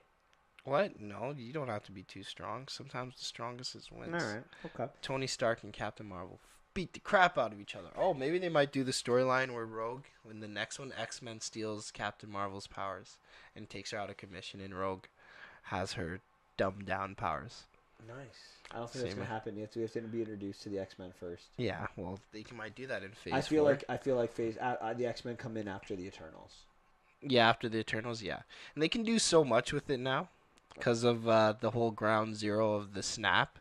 Be like that cosmic entity mutated people that came Absolutely. back. Right. So the saddest part of it is though. I don't get to see the one matchup I really wanted to see was Logan. I wanted to see Wolverine and Cap. I thought that would have been a great one. And the thing is, it's gonna mess up though. It's gonna mess up the origin of Magneto, like mutants that were before the time, like during times of World War II and everything like that. They'll figure it out. They'll make something else up. They'll do something. Yeah, we'll see what happens. They'll have to change backstories. Yeah. All right, is there anything... We've been talking for a long time. Is there anything else you want to talk about? No, let's get to the quotes, baby. All right, are you going to stump me here, Xavier? We'll see. All right. We've talked so much a lot. So I got 20 movies. Just give me one moment here.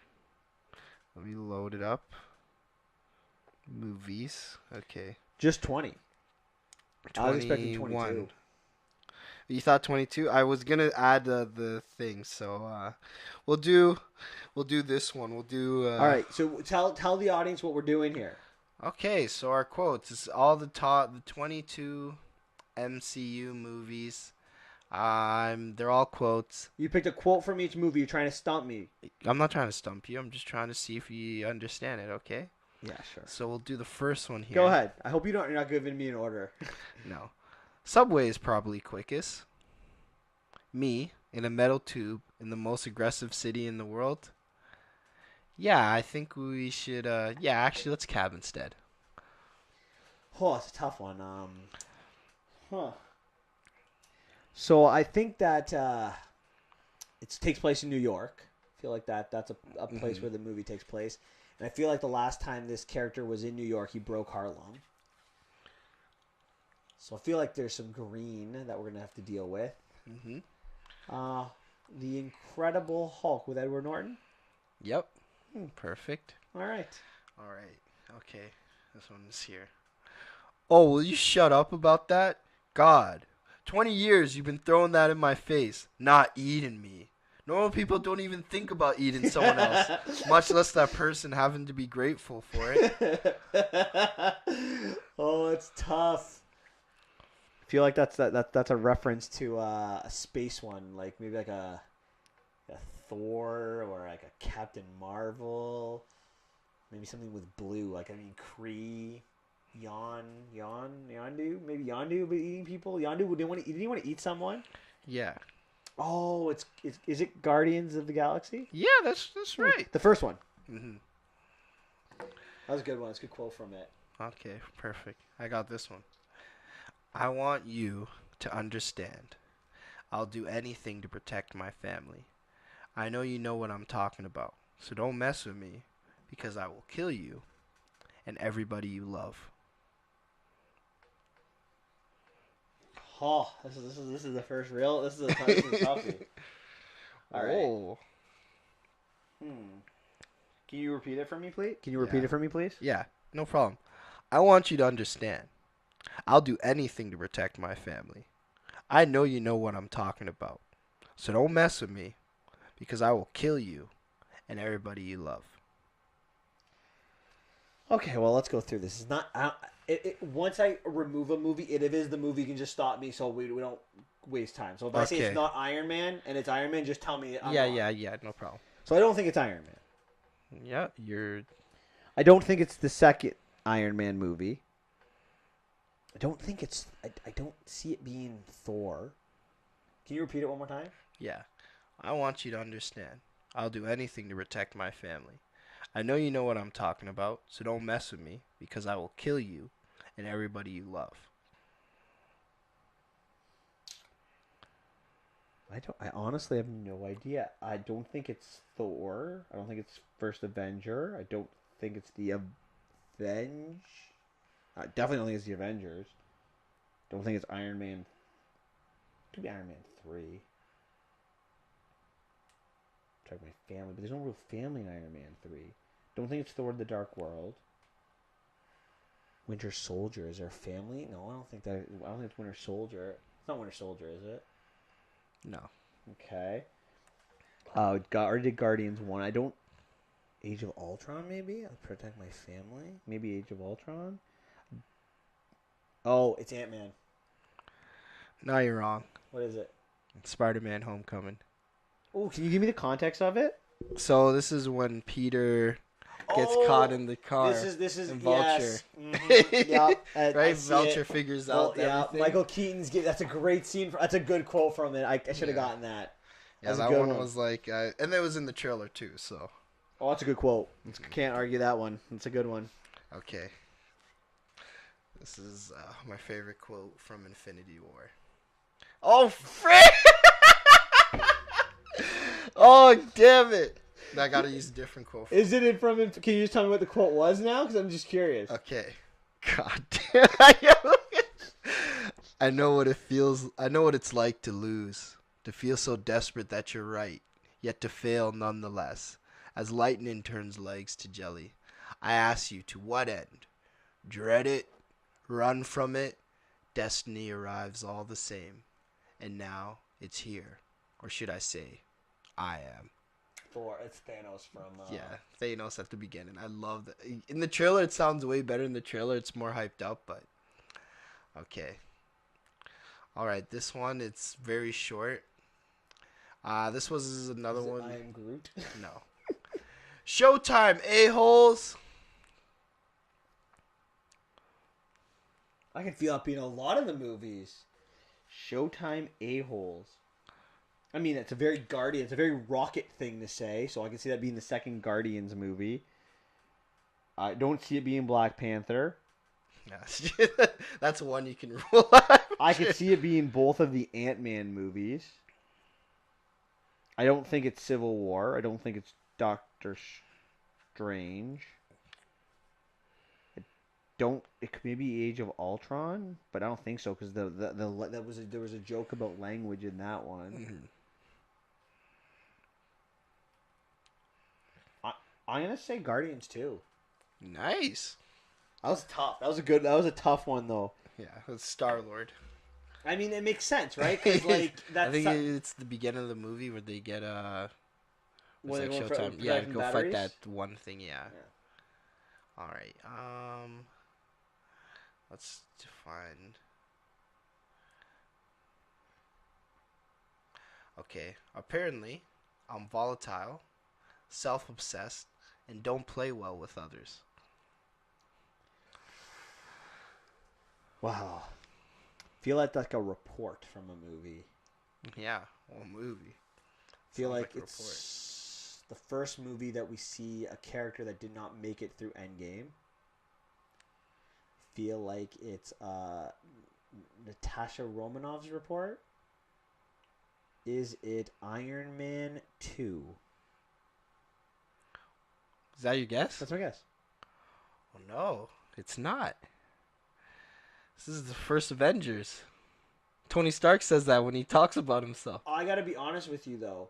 That's not a fair quote because that same quote is from the report from the last scene when he's reading the report of like Natasha Romanoff's report. I'm actually describing the scene. See, for me, I read it from the trailer from Avengers. The trailer? Yeah, the trailer.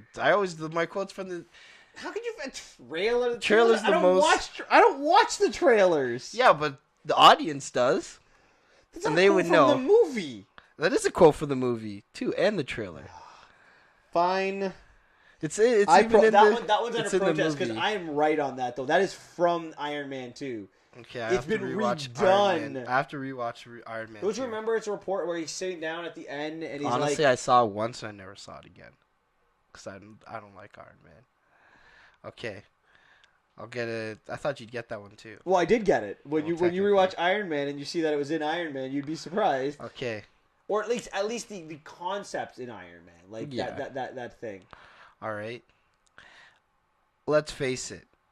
This is not the worst thing you caught me doing. Pretty OG, I think. Mhm. Feel like Peppers is being told this quote. I feel it's from Iron Man. Oh, there you go. Okay, this one is short, but okay, I'm gonna show you this one. I'm gonna say the first part, and if it's not if you need more of a hint, I'll allow you to have more of a hint because Okay. that gives you better. So I'll do the first one for Thor. Never mind, I'm not doing that one. We'll read this one. We try to save as many people as we can. Sometimes that doesn't mean everybody, but that doesn't mean you give up. Oh, I know who says the quote. It's just a matter of the movie says it because you can say it in any quote. It's my boy. Yeah. I could see that being in 3 movies. I can see it being in. My gut is Age of Ultron because I feel that's the moment in the clouds where we can't say everyone we don't give up. I feel like that's where it's from. But I could see it in Winter Soldier. But I gotta go Age of Ultron. That's where I feel like it makes the most sense. Damn. I'm sorry. Am I wrong? What is it from? Civil War.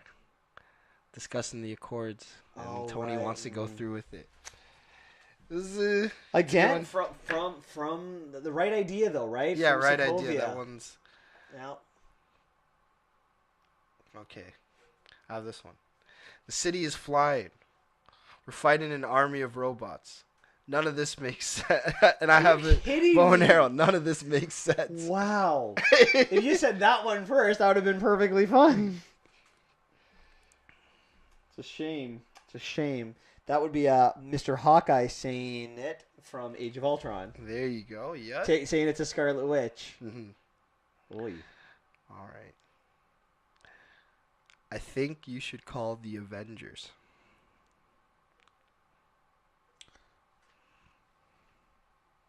You know, it's funny. You say some quotes. The order in which you say them in is always sometimes funny because, like, it would help you. Like, the ones like, are so obvious from some movies, and the ones you're not quite sure that can go both ways. Yeah. This is from the first Ant-Man movie when Scott tells Hank Pym to call the Avengers, and he's like, "I spent my entire life trying to get my suit away from the Starks." Yeah, right. Perfect. I love that line. That's my favorite line. It is a great line from it. Okay. I'm not gonna fight your war. I'm gonna end it.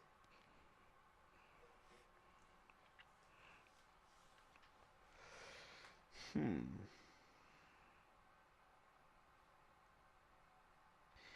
could see that being Iron Man 2 was at the beginning of the movie when Tony's talking about war and stuff like that. I don't think it's a Thor quote. I'm not going to fight your war. I'm going to, because it's not really a war in that movie. So I'm going to say no to Thor, but maybe to Iron Man 2. Again, first Avengers about a war, but I really don't see that being a quote from the first Avenger. I'm not going to fight your war. Can you repeat it? I'm not gonna fight your war. I'm gonna end it. But again, I don't see that. That doesn't seem like a Cap quote to me. But I'm gonna keep it there for a case. I don't think it's Iron Man. Oh, maybe it's Iron Man 3. Maybe Thor 2. Maybe Winter Soldier. Not Doctor Strange. Really? Ah, I'm wrong. What is it? It's Captain Marvel. Once he's powered up. Between the Kree. Right. That's yeah. Right. I was like, how does he not think? I was like, really? That one was. I'm not even trying to stop. I'm like, these are. Oh, that would be a problem. Maybe if I put Captain Marvel on my list of movies, that would be better. Go ahead. Yeah. All right, my next one is. I don't think I would have gotten that. That's a good quote, though. Trust is what makes an army, not a bunch of guys running around shooting guns. And then the next person says, the last time I trusted someone, I lost an eye. That is from The Winter Soldier. There you go. All right. 7-4, anyone keeping track at home. Even though there's one, the Avengers one is under protest. Okay. From being from Iron Man 2. Okay, this is my favorite. This is one of my favorite quote from what movie? This is one of my favorite quotes. Okay. I wasn't going to say from what. You never know. You almost blew. Yeah, I almost blew it twice. Okay. Hammer! Hammer! Yes, I get it. We know you're hammered.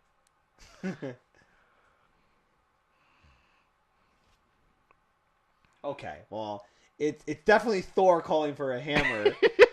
I mean, in Ragnarok, he could be looking for the hammer, but it's actually from the very first Thor movie where Kat Dennings' character, I forget her name in the film, Yeah. is the one who basically says, "I know you're hammered." Yeah. I love that line. I think that's one of the funniest jokes in the MCU. Even though I don't like Thor that much, that joke is hilarious. All right, so this one is from. I could do this all day. That could be from literally 3 movies. I'm gonna say Endgame. Are you serious? It could be. He says it in Endgame. It could be First Avenger. You gotta go with the original one. Okay, well you gotta say that. You gotta say the original movie. It's from First Avenger. Yeah, the First Avenger. It's the original one. That, the first time you hear it. I thought you were trying to trick me because you said for the No, movies I'm not gonna like, try. I'm not gonna trick you. For the movies that I one, you were going deep in it. That's not fair. That's not because that's not fair. That one was just basically. Okay. I'm sorry. Okay. Because that has to be the first one because it's the first time you hear it. Yeah. those type of things, if you hear it multiple times. All right. It's the first time you hear it. Okay. All right. I knew the movie. Because that's his line for his catchphrase. I know. I know Okay. you could. I know you can. All right. Perfect. All right. Here's a good one. I'm not ready. Next character. No one ever is. We don't choose our time. Death is what gives life meaning. To know your days are numbered. Your time is short. Whew. I'm not ready. What are you ready for, Xavier? What are you ready for? Yeah, what are you? I mean, it could be an Iron Man movie, but I don't feel like it is. Can you repeat it for me one more time? I feel like it's a Thor movie. First person. I'm not ready. No one ever is. We don't choose our time. Death is what gives life meaning. To know your days are numbered, your time is short. Oh, I know what it is. This is when they're in when the Sorcerer Supreme is about to die, and then and Doctor Strange is talking to him. There you go. Yeah, that makes it. I'm like, you have to think of someone that has that would talk like that. Yeah, I'm trying to go through the movies. It's either only Odin, or the Ancient One. There's only two people. Those are the two movies I was thinking of. Right. And then I'm trying to put the scene together, right? Mm-hmm. That's always what I try to do. Put the scene together. Okay. Threat is imminent, and I have to protect the one thing I can't live without. That's you. Do an order of elimination. Threat is imminent. The one thing I can't live without. I feel like that's an Iron Man movie. I'm gonna say one of the two Iron Man movies left. Which one? You Well, no, so I'm right because I got narrowed down to 50-50. Yeah. 50-50 it. Repeat the quote for me. Threat is imminent, and I have to protect the one thing I can't live without. That's you. I feel like that's when they're together. I'm gonna go Iron Man 3. There you go. All right, 11 right, 4 wrong, 6 to go. All right, next one. Is that a quantum field generator? I mean, I think there's only one option for this. Is it Ant-Man and the Wasp? I say with a question mark. Would you like a hint? No, if I'm wrong, I'm wrong. If you're wrong, then. This is the one that I said if you need more. Oh, wait, okay. Oh, sorry. I'll take more then. Okay. No, it's a soul forge. Does it move... Oh. Does it move molecules from one place to the next? Oh. Yes. Quantum field generator. That's the scene from the Thor: The Dark World when she's being tested by the there you go. doctors at Asgard. See, for me, like if that one, it's kind of 50-50. That's why I'm like it might. What was not, the first part of that quote? Is that a quantum field generator? See, quantum, like quantum realm, like it was. Yeah, by itself, it was hard. Yeah, see, that's why I added like there's more to it, but like are you giving me that one? I'll give you half. Can't give me half. I'm getting it or I'm not getting it. You're the trivia master. Okay, you're not getting it. All right, 5 incorrect. Got enough. You got enough right. Look, I should have gotten Iron Man 2. Okay, I'm still butthurt about that. You mean Captain America 2? Oh no. Yeah, it's Iron Man 2. Iron Man 2. Okay. What do I have left? I was playing the scene in my head. Just saying.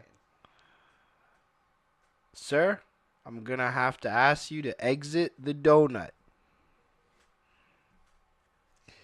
This guy freaking... What? Nothing. Wait, go ahead, tell everyone what I did. This guy already clicked the one that he wants already. He knows it's right.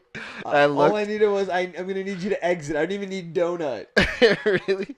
After a party, in which this person lost a suit, he is about to die and eating a donut in Iron Man 2. There you go. So if you said that one first, I would have easily gotten the Avenger one too. Mm-hmm. I would have been like, that's Iron Man 2. Oh yeah, okay. All right, this one's easy. I know him. He's a friend from work.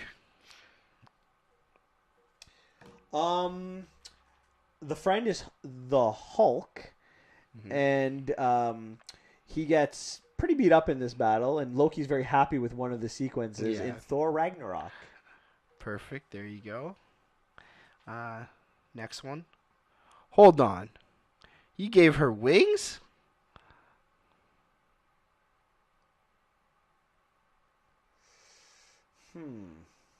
Tricky.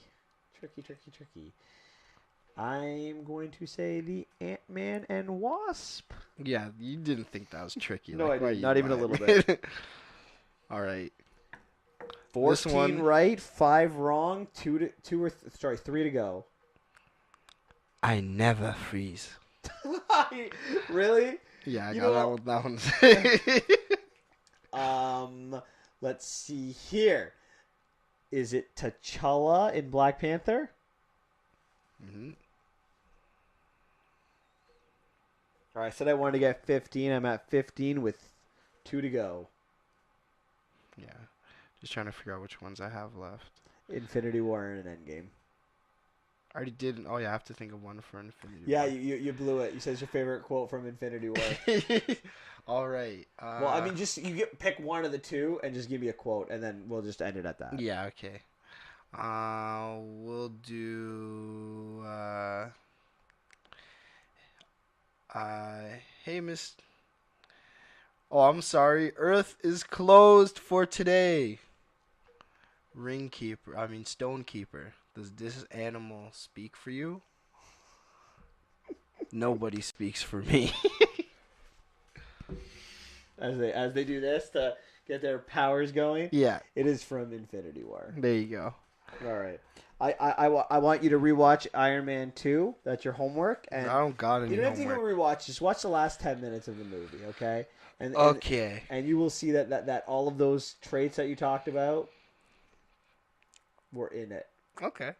All right. Are we done here? We've been talking for a long Yeah. time. Our audience is probably sick of us by now. Yeah, it's time to leave. All right. So next week on the podcast, guys, we are not done with the MCU quite yet. We are going to watch The Long Shot and The Intruder, and we are going to give you our top 10 MCU movies now that we've let Endgame digest for a week and a half. All right. All right. With that, guys, you have a wonderful week. See you guys later.